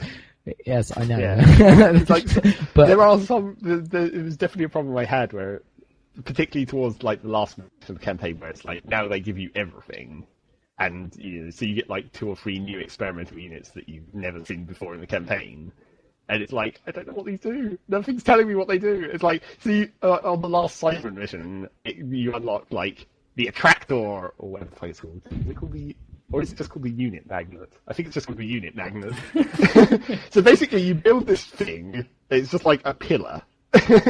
And so I'm like, okay, it's obviously some kind of experimental gun or something, I don't know. You stick this thing in your base, it's like a pillar, and then you click on it, and it shows you like a standard sort of weapon radius on the map. So you're like, oh, okay, so it affects things within this radius. It seems quite large. Okay. And so it's obviously quite long range. And then it's got these 2 buttons. The only options in its UI when you've clicked on it are like, turn on the attractor or turn on the repulsor, and it's like, what the fuck does this do? What's going to happen? Are all your units in your base suddenly going to fly and attach to this pole? Like, you don't know if there's friendly fire or something, or what, That'd be amazing. Obviously there's not friendly fire, because that would really fuck everything up for that game. You get a lot of friendly fire if there was friendly fire. That'd be very funny if you could build one that covers the entire match and you go, right, fuck it, Battle Royale, and just get everyone in the middle. Well, I think that's sort of what it's for, because I eventually worked out what it does. Is like any enemy unit, well, enemy ground unit, because for some reason it doesn't affect aircraft, which of course I didn't work out until it was like, why is this not doing anything? Oh wait, I have to wait for some ground units to come into range. It's like anything inside the radius, if you turn on the attractor, it gets pulled towards it slightly faster than they normally move. So it's like, so I suppose theoretically it's like, oh, some enemy artillery units are sitting just outside of range or something, but now they're not. You just pull them in to like, kill zone or something. But okay. Like, it was and so it works unexplained. in reverse as well. Well, apparently. I'm not sure what the point of that would be. It's like, keep them off your defences for a while, I guess. Well, yeah, I suppose if you see a large force coming, it's like, oh, fuck, keep them away.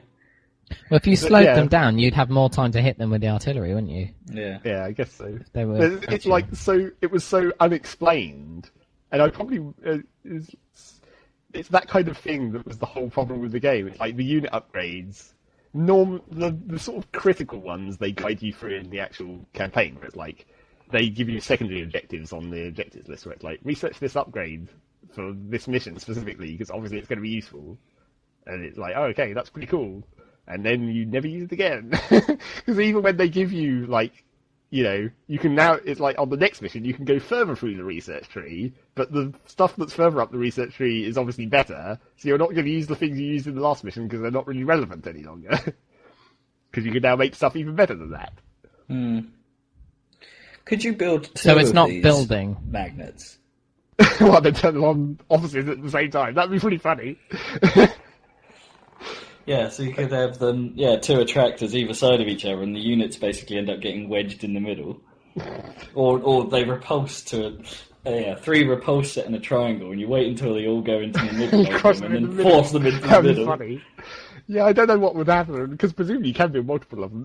That's the other weird thing about this game, because although there's like only 3 or 4 standard units per race, they all have like 10 experimental units, and there doesn't seem to be any limit on how many of these you can build. So it's like, my army is going to be like 100-foot giant robots, all of them. I'm just going to build those non-stop. Or flying saucers, I'm going to have 20 of those. Yeah, but that's obviously there was no limit on those in Supreme Commando 1, but that was due to you could have that much resources to be able to build them that fast. In this one, it doesn't feel like you should, but somehow you do. They aren't really very, expensive for how ridiculous they are. And they also don't take that long to build either. So it generally comes down to a big battle of experimentals. You don't bother with the tiny regular units, which is very strange. So you were saying there's only 3 types of unit per thing, but in actual fact you don't even use them because you use hundreds of millions of different types of units. So in fact there's loads of variety, is there? Well, not really, because the experimental units all have, they're very specific to a specific role. Whereas, obviously you have giant stomping robot thing, but that can't do shit against air, so normally typically the way to do it is just, build the giant stomping robot thing of your race, and then just build, 20 fighter aircraft and have them follow it. Oh, I see, just to give it cover. Yeah. That sounds like fun, I have to say. Big zombie robot with, fleet of fighters. That sounds like hilarious fun. Pretty cool in terms of, it's pretty cool in terms of, effects and, shit blowing up and, weird lasers and all that kind of stuff. Who doesn't like shit blowing up? Although it does kind of get a bit overwhelming. There was, this last mission on... Well, I guess it's the last mission of the game. It was the last mission of Cyberin.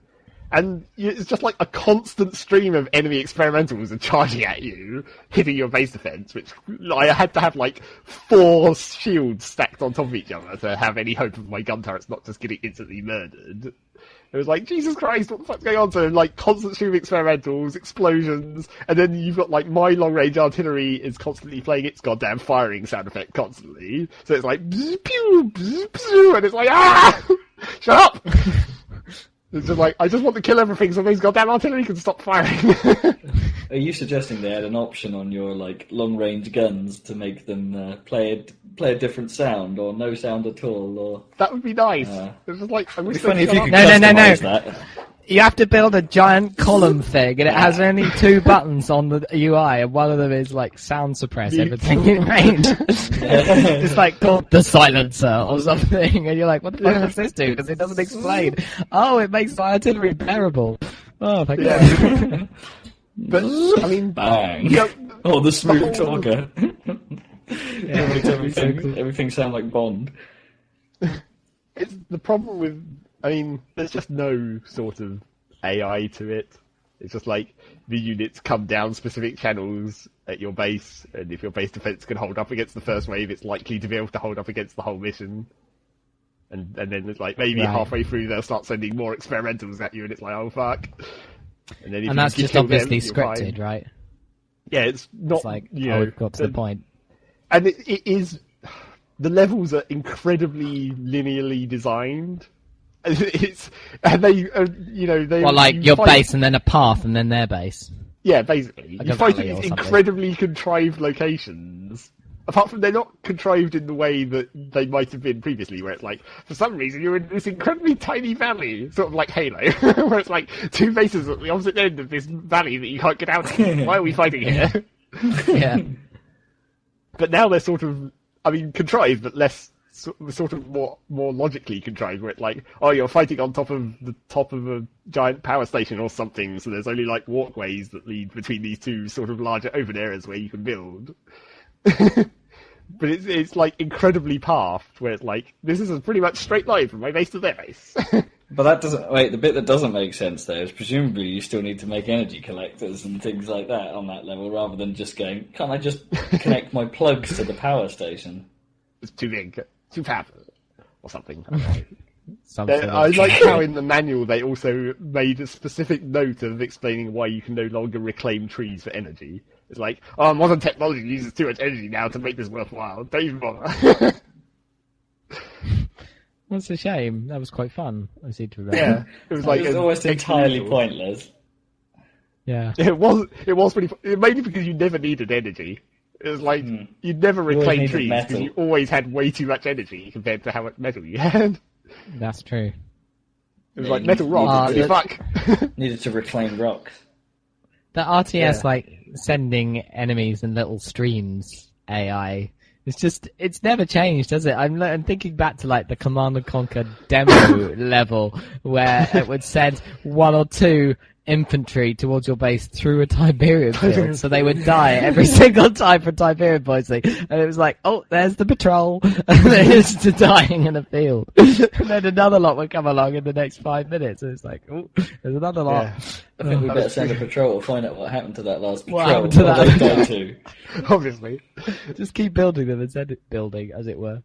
But yeah, so Super Metroid 2 is not very impressive in terms of gameplay design. It's even more simplified. It's just like, oh, what are you doing? Come on, seriously. I mean, the idea of research and the sort of cool unit abilities you can get is pretty cool. I mean, they do some awesome things. That, like, Cybran units get jump jets, so you can, like, jump onto higher plateaus, or in the one mission where higher plateaus conveniently exist for you to do so. Okay. What a surprise! And of course, the Cybrans have the classic walking boats. That's just inherently funny. I know what you're talking about, but it's still funny. Oh, it gets better though, because like in the original Speak Rather, you had the Cybran destroyers could just walk onto land. They just like got legs, and you could just walk up the land. now it's a unit upgrade, but it applies to all your ships. So it's like the destroyer. Well, there's obviously only 3 types of ship again because simplification. But it's like the destroyers and the battleships and the aircraft carrier all get legs and can just walk over the landscape. It's really funny. The guy on the PC Gamer podcast was saying that, like, oh, this is cool. You can walk all your ships over the landscape, but you can't build the ships on a normal level because you need a shipyard which can only be placed on water. So you need like a tiny little lake, and then you put shipyard there, and you build a fuck ton of destroyers and just walk them across the land to the end of the day. Apparently, in the expansion pack, still awesome. I'm not actually sure why you'd want this, but apparently in the expansion pack, there's an upgrade that gives the ships jump jets instead of legs. That just sounds sort of unnecessary. It's like they can already walk over land. Why do they need to fly? Flying, walking ships. It's just so silly. So all-terrain boats. At what point are they boats at all? At that point, I thought it was pretty funny that like could you give them legs that walked on water? They already float. It was pretty funny that funny.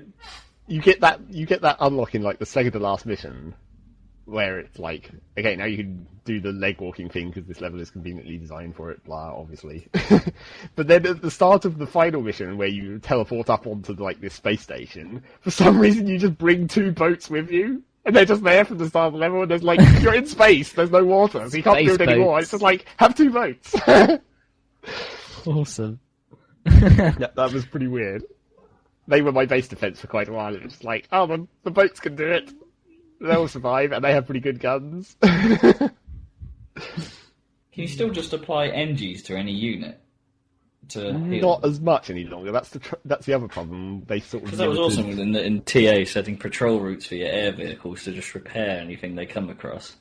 Yeah, it was like they've sort of limited that as well. I mean, obviously, if you put engineers on patrol, they'll repair things that were damaged and that sort of thing. But it's like you can only put like 3 engineers to assist a factory to make it build faster.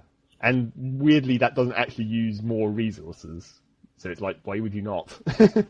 Oh, I see. So if you just assign more engineers to the task, it doesn't actually drain your economy more, per se. No. It just actually just makes it build faster, so you end up... Yeah, that is a bit weird. the whole engineer system is it's almost pointless because you don't even have multiple tech levels of engineer any longer, and your armor command unit can build everything you unlock anyway. So you don't need like Tech 2 engineers because now I've unlocked the more advanced shit. Your ACU can just. Well, they were a bit annoying in TA because there came a point where it's like, well, what am I going to do with all these shitters? I mean, what I always did in Supreme Commander 1 was you build 4 like regular Tech 1 engineers, and then when you get the Tech 2, you just send the 4 Tech 1s to assist one of the Tech 2s. Just like make a chain. That's your fast builder. Because then when you just set them to assist, they just follow it around and help with the buildings. Yeah, I can do that. So you could essentially group engineers together like that, and you just assign a whole bunch of engineers to assist one of them, and then only use that one to lay out the buildings, and then they all build them. Sorry, my chair seems to be getting increasingly squeaky. Just a bit. Yeah, I'm noticing the chair. I'm also starting to get coffee. Not drinking coffee. Yeah.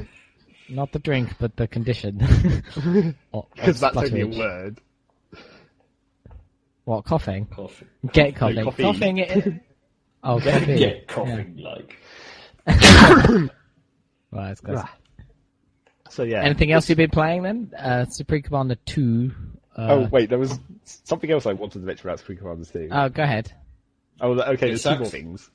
Yeah, one more thing was I had to get this one last annoyance in there, but you can't assign an engineer or your commander to repair a unit while it's still moving, which is the worst thing ever. You have to wait for them to come to a complete stop. What? What if it's an aircraft or something? Then you have to order the aircraft and fly to them, and then obviously they're all VTOL or whatever, so they just stop in midair. Okay. It's so incredibly annoying. It's like if your unit is like coming into base from battle and it's like heavily damaged or something, and you're like, okay, engineer repair that, and it hasn't made it to the point that you told it to move to, that order just disappears. And then you're like, oh wait, I have to wait for it to stop moving and then do the order. Oh dear, that's lame. That's pretty terrible. And then the other thing I wanted to mention is in relation to Modern Warfare, in relation to the everyone loves AC-130s. One of the experimental units in Supreme Commander 2 for the UAF is the AC-1000 gunship. Which is basically exactly what it says on the tin. It's just a big gunship that has basically a huge cannon that fires out the side. But if it's VTOL and can just hover, then it doesn't need to do the AC-130 thing of flying around. Yeah. Oh, it does circle, so but it doesn't need to. It circles, but it totally doesn't need to because it's a hovering gunship thing. That's really weird. I guess it's basically a hovering tank. Avoid some fire, maybe, circling. And look a bit like whirly sacking in the old Command & Conquer. Not that that helped, because it was all, dice roll or whatever. Direct fire. You couldn't miss an old one. If an AC-130 is circling a target, it must be fairly obvious where it's going to fly next, if you're trying to hit it with like an RPG or a shoulder-launched missile. It's like, it's going that way, it's going to keep going in a slow bank. Yeah. Who did it? I don't know. I'm sure they know what they're doing. AC-1000s, that was weird. I wonder if that really was where they were just like, oh, everyone fucking loves AC-130s. I bet, probably. Everyone does love them, they are freaking sweet. There's only like 2 or 3 AC-130s in existence, and they cost like... They're like the most expensive aircraft ever. They like cost almost as much as like a B-2 Spirit stealth bomber or something, and they're just basically a cargo aircraft with a tank gun attached to the side, and they're like really expensive, and they like guard them with like tons of... How many times do they say like in the last sentence? About 15, I think. Anyway, we guard them with loads of fighter aircraft and stuff. Bring them out for special occasions. Special bombing runs on small villages in Modern Warfare. Anyway. Yeah. Don't destroy that church somehow, even though you're firing tank shells practically right next to it. Right on top of it. Yeah, I'm not sure Christians would like that. What else have you been playing, man? Well, so that was Supreme Commander 2, I guess. And, that Subcom, was Supreme Commander as they call 2. it. Finished the campaign, 15 hours played, which I guess isn't bad, but again, that's a case of me doing things incredibly slowly and not getting the time bonus for the missions. Because now it ranks you on, like, time and combat and I never get the time bonus practically ever. It's always like 0 out of 5. Oh well, I guess I took an hour and a half. Never mind. Have you any desire to play it multiplayer? Because you did kind of play World in Conflict multiplayer, didn't you? But Yeah, I just can't see how it would be any, that whole idea of like the research bonus for the first attack and that kind of thing, and it's like it just Do you think doesn't it seem like encourages or discourages a sort of rush attack?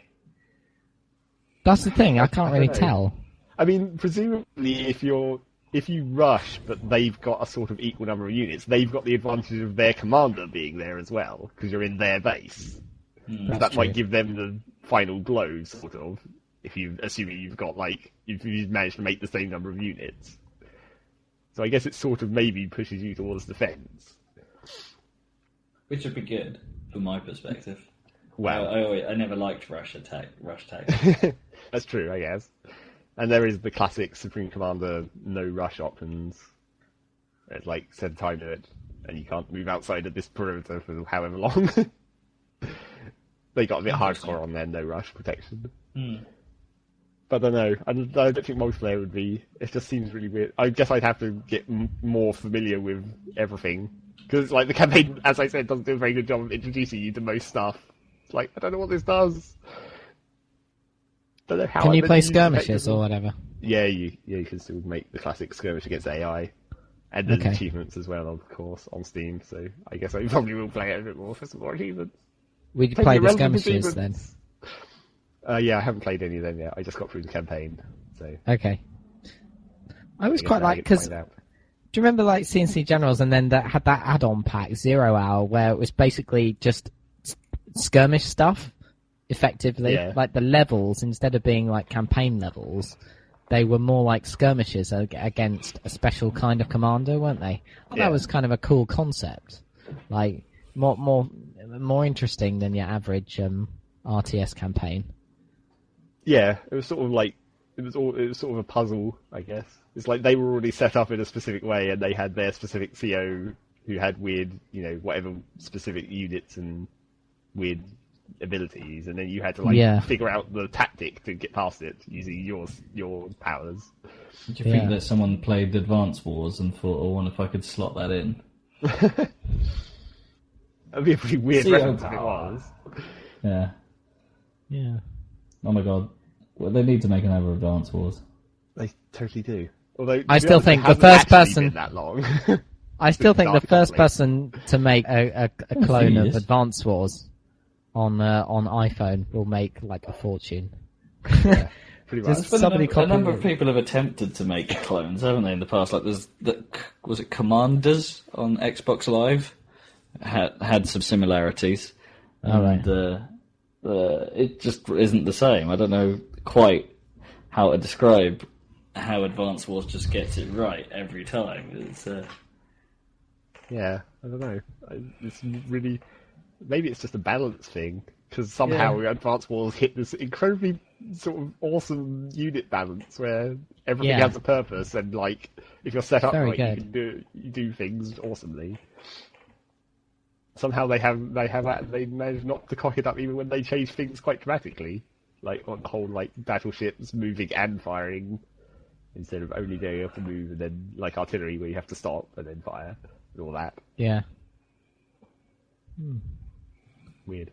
Yeah. Anyway. Whoever those Japanese people are, they have their they have definite skills there in balancing. But that doesn't mean they should stop. Make more. Damn it. no. No, I kind of more. hope. Well, Dark Conflict seemed like it was going to be a bit of a reboot, isn't it? That they were going to use it as a basis for But it doesn't really. I don't. It's like another style another just didn't bit of fit. series. Oh, I don't know. I liked the new style. I thought it was better. it was okay, sort of as on its own. But I don't think they. I'd rather they continued the crazy style. True. Well, the crazy style was cool, but I did kind of like the bleak direction of Dark Conflict. But I suppose maybe there wasn't so much. Maybe there aren't so many places you can take a sort of. Well, it barely made sense in sort of the storyline anyway. Where it's like Yeah. It's weird because because it it was the story, but flower conveniently disease. these factories can produce units infinitely because they're automated somehow really awesomely. Yeah. but it like had that weird almost Japanese kind of specific, where it's like bleak but twee and cartoony at the same time. You know, like Final Fantasy VII or something, where it's like everything's going awful. Everyone still has strangely fantabulous costumes. Well, that's true. There's the sort of, especially like that, you know, the main enemy commander dude or whatever, is the pompous military guy with his hella military uniform. That survived the apocalypse pretty goddamn well. He just happened to be wearing it inside a fridge. Yeah, clearly. But I don't think it was that sort of, you know, anime cheese or whatever. There was a bit, but there was no, like, it was okay. Well, the flower disease was a bit weird. Well, that was a bit weird and sort of pointless. Whereas, like, eventually it's like, oh, this bad scientist dude who we've sort of been fighting anyway up to this point made this flower disease as well. Oh, I guess we'll just add that to the list of annoyances that we have against him. Yeah. It didn't end up being a major plot point, did it? It was... No, that's kind of weird. And then also the other problem with the whole sort of continuing the dark conflict world in the Advanced Wars, this is like, at the end it's like, woo, we sort of, I don't know, built a farm because the sun came out so we can actually grow crops again. Humanity is saved! Hurrah! I don't know, So Advanced like, Wars just isn't... It's not really the same without that classic, what is it, end of mission sound from the Crazy Ones. The little musical sting, that... It's not the same without incredibly weird, cheesy theme tunes for everyone. Yeah. I mean, the sort of rock music that you get in Dark Conflict is kind of awesome in itself, but I much prefer the weird cheese. Yeah, that was cool. So what else have you been actually playing this week, other than Subcom 2? I guess there's not really much else. Can I keep singing Grit's theme? I'll just bring out my phone, since it's my ringtone. That was weird in itself, because that was like the one that didn't fit in with all the rest of them anyway. Yeah. How loud is this going to be?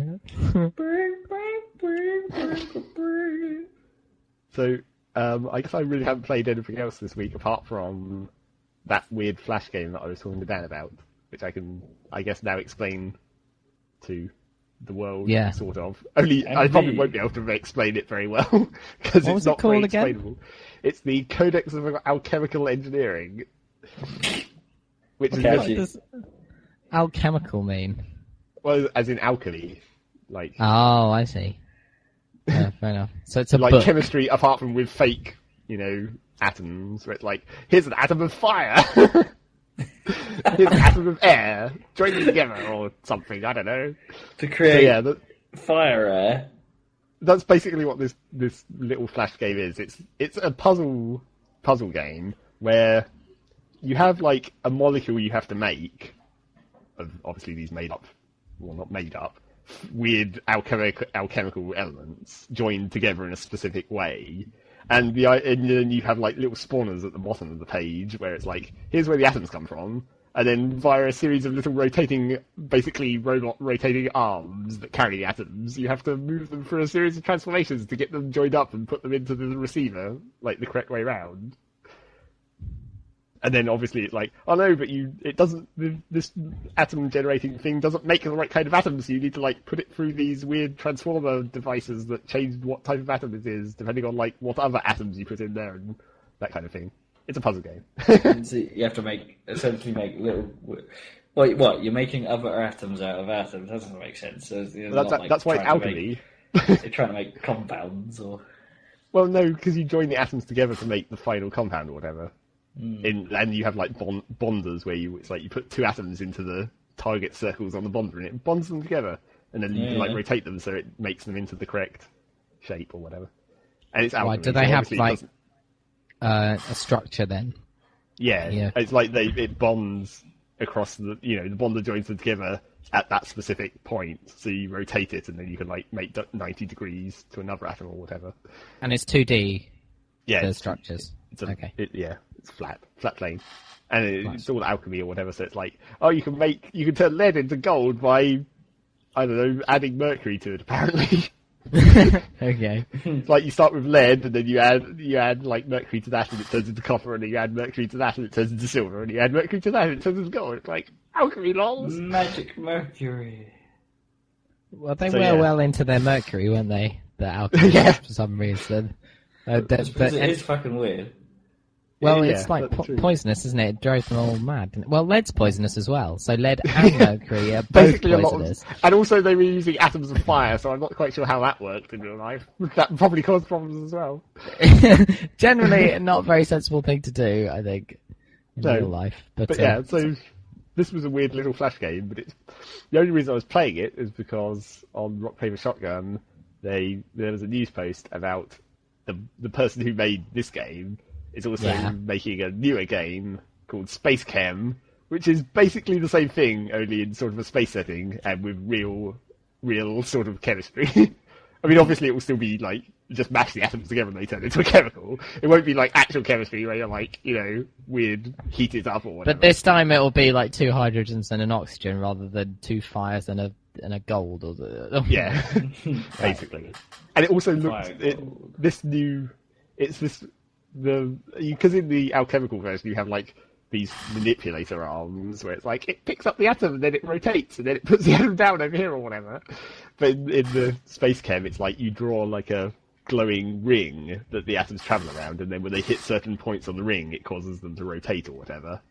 So it looks pretty nifty as well. And I was thinking, as I was saying to Dad, it looks like it maybe should be an iPhone game, but it doesn't look like they've only said it's going to be for like personal computers at the moment. It looks like it would be ideal for an iPhone drawing these sort of loops. That would be a touchscreen interface if ever there was a gesture thing. Yeah. But yeah, so that's so where can we find coming out at some point. So where can you play the Codex of Alchemical Engineering? I don't know if they've got it hosted on their own site. I mean, I assume they do, but I didn't look because I found someone linked that in IRC, so that's where I was just playing it on some random site on the internet. And I was like, okay. But I assume it's on their actual site. It's Zactronic Industries. Yeah. Okay. Totally named after the only it's with an H, so it's ZACH Tronic Industries. Is the name of their company. Which is pretty awesome, really. But yeah, so Space Chem doesn't have a release date or anything yet, and there was only this one preview video, so God knows when that will happen. And it's like, now I have to pay attention to this because it actually looks sort of cool, and I'm infused. I like puzzle games, and I like chemistry, I guess. I'm a very specific target audience. You do kind of have a degree in it, that sort of makes sense. Yeah, yes. And now, I guess I haven't really played anything else this week, but I can safely inform you that I will, in the probably not very distant future, start playing EVE again, because they sent me an email with like 5 free days. Come back, Zach, we need you. So it's like, oh good, I can reactivate my account for free, and then start paying with in-game money again. Sweet. That sounds like a friend of mine who, the legendary drunk boy, who when he doesn't turn up to do his rounds at the bars, they get worried. They send him messages, it's like, you're right. But presumably that would have been sent to all 3 of my inactive accounts. So I can play 3 accounts for 5 days each. Lol. Awesome. You're going to do that then? So you'll have some to report, I guess. Yeah, I mean, the main reason for they often do this, reactivate your account for a free period when there's like new patches coming up. So there's the winter patch coming, which is going to do some things. It's supposed to be like, there's supposed to be this big, basically NPC invasion, but like slightly less shitty than the usual EVE NPCs, where it's like they'll actually have sort of some better AI where they might not just retardedly orbit you until you kill them. Okay, that sounds. And then like, but what else can they do? Well, they've already sort of trialed this with like the wormhole space was their first test of more advanced NPC AI. Although basically all that did was made them change targets occasionally. So it's like if they're not getting through your tank, maybe they'll go shoot something else. So you can't just have one guy tank them all by aggroing them and then just sit there and then have everyone else shooting at them. It's like everyone needs a tank because they might randomly change and start shooting you instead. Alright, okay. That's a bit more interesting, isn't it, at least? Yeah. It's like that was the first test of AI, and I think there's been suggestions where it would be like they might start using, tactics that actually exist in PvP, where it's like maybe they'll have like specific NPC units that repair other ones, like armor boost or whatever. Oh, I see. So they'll actually have a proper fleet. Yeah, so they start interacting with each other, not just let's shoot that dude. Yeah. So, and that's supposed to be like that's supposed to be one of the, accessible anywhere in the universe, where it's like in any system it could pop up where there's just like, oh no, an invasion fleet has arrived and is going to fuck you all up, go and kill it. Or, well, they're probably not going to fuck you up if you don't go and try and kill it, but, it's safe space. We're not allowed to just kill you out of the blue. We have to sort of allow you to choose whether or not you want to die. Well, I hope they don't accidentally make them all too good. That would be a bit of a problem, wouldn't it? Well, I assume that's that why could be quite easy to do beforehand. I think one of the things I read suggested that, like, when one of these invasion fleets arrives, they'll have like some Uber ship that will have an effect across the entire constellation, where it might, I don't know, reduce your armor repair rate or something. So it would literally quite badly fuck up people who are just running missions or whatever. It'd be like, oh shit, this fucking invasion fleet has come along and ruined my mission running for the day. Well, I guess I'll go kill it. I guess it's it's something where it's like it might actually cause people to want to do it rather. So it's sort of because an it interesting disrupts incentive. their working day. Yeah, I guess so. I guess that would be kind of how it would work in like the Eve universe with these mission runners who just grind out. I can't get to work. I'm like, so angry. Oh god damn, these bastards are fucking up my income. Well, I guess I'll have to kill them then. I'm so angry. I can't get to work. The A1 Space Lane Express is full of bastards. Is full of NPCs. Jammed with pirates. Me and my railgun, I've got something to say about that. So yeah, and there's also weird. Unless you can create a giant fuel embargo on that part of space or something, so the pirates just run out of fuel and sort of die a bit. Nothing runs out of fuel in Eve. There is no fuel. No. Everything's powered by reactors of some kind. Maybe they should have it, because there's something intriguing about the idea of a fuel embargo. But then that would be really easy to screw yourself up, where it's like, oh, I forgot to refuel. Now I'm just floating in space, totally useless. Help! That would be a bit of a problem. It'd be like, I don't know. It'd be like an NPC recovery service or something. We'll call the AA. They come out, and they're like actually players. They're not. It's not like an automated service. It's like a lot of people that go around with like fuel ships. But then they just grief the shit out of you. It'd be like, you want this fuel, do you? You want it. You have to pay you're gonna have to pay for it. Yeah. And it'd be like, you could have an AA core, couldn't you? Look, actually a reasonably reputable agency. Yeah, but nothing is reputable in Eve. That's the problem. That's the thing, the most obviously, even the things that have been reputable for so long. It only takes one bastard spy to infiltrate it and fuck everything up. Yeah, to just ruin everything. Have you heard any more about that massive battle we were talking about that was supposedly happening? No. How long I ago did was read that Like, it wasn't meant to be. I read the story where it was like it was a $15,000 battle, rather right? than a lot of US dollar. So it's like that doesn't necessarily tell you how many ships there were, because there might have just been like two really big ones. Well, it was like 3,000 people in local space, wasn't there, or something, when they were filming it? That's quite a lot. I wouldn't be surprised.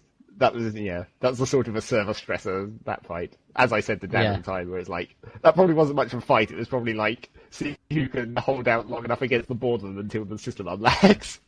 Because it'd be so unbelievably laggy. Apparently the lag is like 2 minutes or something at some point. It's like, well, what is the point? It'd be very funny if you just sort of see it in bursts and it's like, right, I'm in the fight. I'll go make some coffee, and when I come back I'll see how I did. Yeah. That sort of can be what it's like, but yeah. So I mean, people are never going to stop doing that, which is always the problem. No matter where, if you say okay, we've made our servers better, it can now support like 1,500 people in the system. Okay, let's bring 3,000. Yeah, there's nothing you can do. Yeah, I don't know who it was who was talking to me about this, but apparently there's just with MMOs in general, there's just some kind of limit or something that means that no matter how good everyone's connection, you're still going to get lag to do with the. I can't remember what it was, but it's saying there's some kind of limit to it. So presumably, it's just the server-side load on the processor is. Yeah, I presume so. The processing is just too large. Even in a cluster, there must be some sort of, throughput limit to how the clusters are communicating with each other, and that's probably your bottleneck. Yeah, the sort of node system that Eve has. But then they could just buy more capacity, couldn't they? I mean, they have. True, that's the whole. True. The point I was making is that the limit might be on the way nodes talk to each other. Yeah. The actual sort of it's not so much that you could just add another processor; it'll be fine. It's the fact that that presumably there comes a point where the communication between nodes becomes the bottleneck. Yeah, I guess. If you make a cluster that's too large, organising the communication between nodes is probably harder than the processing itself. Yeah. You can only add so many nodes to your network before it actually goes back to being a problem with the processing speed again, and then you have to upgrade the processing speed instead of expanding the nodes or whatever. Yeah. Right, well... Obviously, clusters are fun. So maybe that's why they call it a clusterfuck. Oh dear. That's terrible. We're actually coming towards the end of this podcast slowly, actually. Yeah, I haven't said anything about what you played. Well, I've just been playing Grand Theft Auto still. I'm at the end now, so I've played probably about a third of it since last time. The back third of the game. The back nine. Did you start again in this recent run?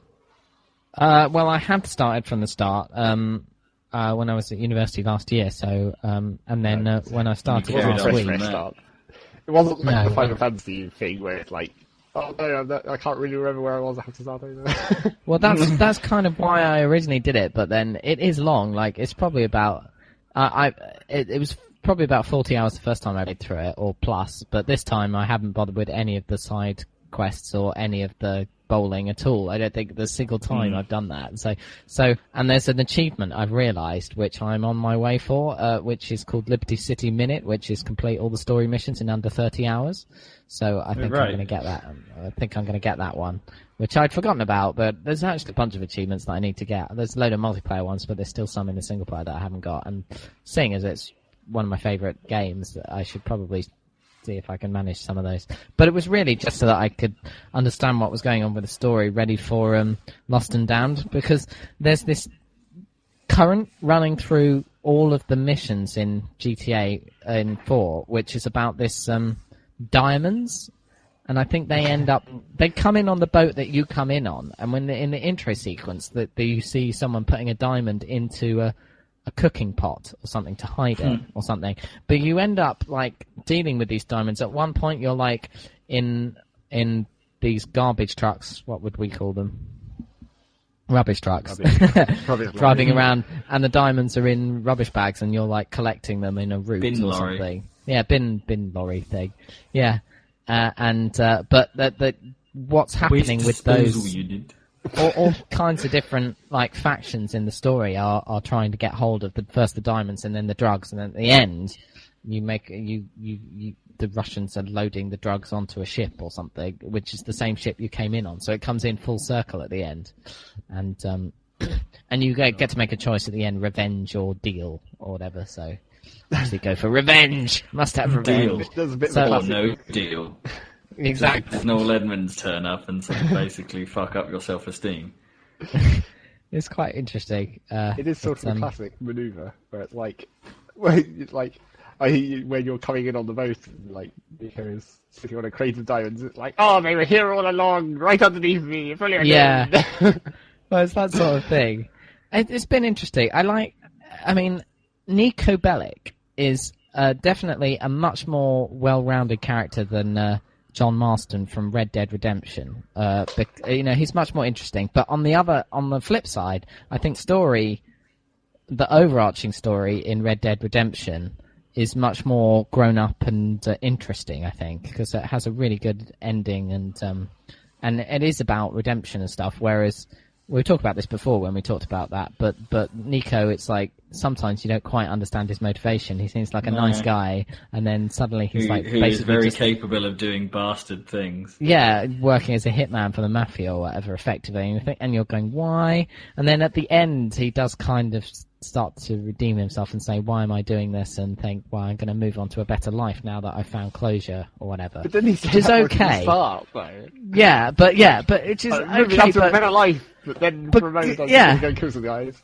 Considering what he'd been doing for the past, days and days, where he'd been like working for the mafia and playing each side against each other and just doing whatever anyone would for money, it's like, this is suspect. Whereas in Red Dead, the guy is actually, he's done all these terrible things in the past before you started playing as him, and he's been trying to redeem himself all the way through the game, and then the final thing is that no matter what you do, your past will always catch up with you, basically.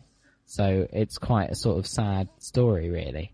Whereas GTA, it's like, oh, it's the end. Oh, we're all happy forever after now. And now you can load back into the game and go and blow up everybody with an RPG on Times Square. And it's like, but on the other hand, Nico is a much more interesting character, and he's better acted, and he's got more interesting lines and stuff than John Marston, who is more of your typical game character, sort of relatively blank slate.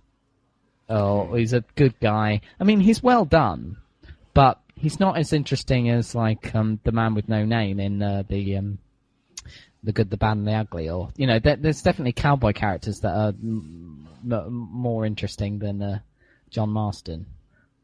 On that said, I am slightly tempted, having been watching. I watched the Giant Bomb quick look for the new DLC for Red Dead Redemption. Have you heard about this? Undead Nightmare. Yeah. At first, I thought that's retarded. Okay, I'm sorry to use that word, but I just thought this doesn't, because one of the great things about Red Dead was their atmosphere and how it was, historically, it felt right, and then suddenly you're just completely ruining that by putting zombies into the Wild West. It doesn't make any sense.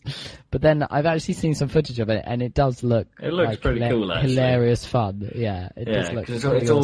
It's all incredibly tongue in cheek. It's not. Yeah, exactly. They were seriously trying to put a zombie story into the Wild West. It's totally not serious. It's just a laugh. And it's like, apparently you go to the main menu and it's completely separated from, it's like a completely different game. It changes the UI, so the screens all look sickly green and stuff. Yeah, everything is changed, so it's like a different game. The fact that it has the same characters, it's like an alternate universe thing. And it does look hilarious fun, because the combat in Red Dead is really good, because in GTA, obviously, there's quite a bit of combat, and now that is the thing that's really showing its age. I mean, it was a big step up from San Andreas, definitely, but I don't know. It was never the best. The thing is, never a good example of how to do that style of combat. Well, it's okay. It's just the cover is really bad, and also you basically have to do it really patiently and methodically, because no enemy is ever going to rush up to you. So if you do everything really slowly and peek around each corner and shoot them all in the head, that's okay. But if you ever get caught in the open for half a second, then you lose all your health, and that's what happened to you, I imagine, Rob. And you just have to take it as like a really methodical exercise, and it can be quite fun if you do it that way. But the way that the character moves sometimes means it's quite easy to stumble into a situation where they'll just shoot you. And that could be a bit of a pain. Anyway, so I'm definitely going to play Lost and Damned and let you know about that and the checkpoint system and stuff. But I may well get hold of Undead Nightmare, and I've got to play Batman and all kinds of stuff. How are we doing? All kinds of stuff for gritted teeth, like Nexus. Get that game. Take that game over. I take it we're dispensing with the running joke, and I'm just going to say 3 minutes now. So, we don't need it. As we discussed, we don't actually need. Did they get 2 minutes? It's 2 minutes, actually, isn't it? Oh, 2 minutes. Oh, well, very quickly then. There's one other thing I wanted to briefly mention up. I'm going to mention this. He's a mensch. Mench it good. I'm going to mention it from the drenches of my henchman. Word. Sonic Colors getting generally favourable reviews. Available. A Sonic game. Sonic Colors getting available reviews. You can watch them now. There's been a few negative things. I mean, I don't think game trailers like Sonic in general. You know, they're not fans there, so their review their view was kind of, you know, a bit negative, really. But IGN on the plus side, they got a Sonic fan. They obviously got someone who's been waiting for a good Sonic game for a long time to review it, and he's like, yeah, you know what, this isn't half bad. So, well, you'll have to give it a try and see. I mean, at least it's balanced out by probably the awfulness of Sonic Free Riders, so there you go. They've got to have a crap review somewhere for some Sonic game at any point. Sorry guys, I'm sorry if I'm interrupting you, but I can't hear anything all of a sudden. That's okay, because we've got about 40 seconds anyway. Thanks for joining us. Hello. Thanks for joining us on the another edition of the Saladcast. And I'm sure we'll be back. You're going to have to wrap it up without me. Yeah, I've wrapped up. That's what we're doing. Shut the fuck up. We'll be back soon. Rob's going to America for like a week. Yeah. Which he won't be able to comment on because he can't hear. will we do a podcast while he's away, or will we actually just wait for him to come back? That depends on how lazy we are. Yeah, we'll give it a go. I can record it now. We'll quite possibly next time it'll be just me and Zach, but then I'm sure Rob will be back again for your regularly scheduled Saladcast. Oh, okay, that's the end. Goodbye.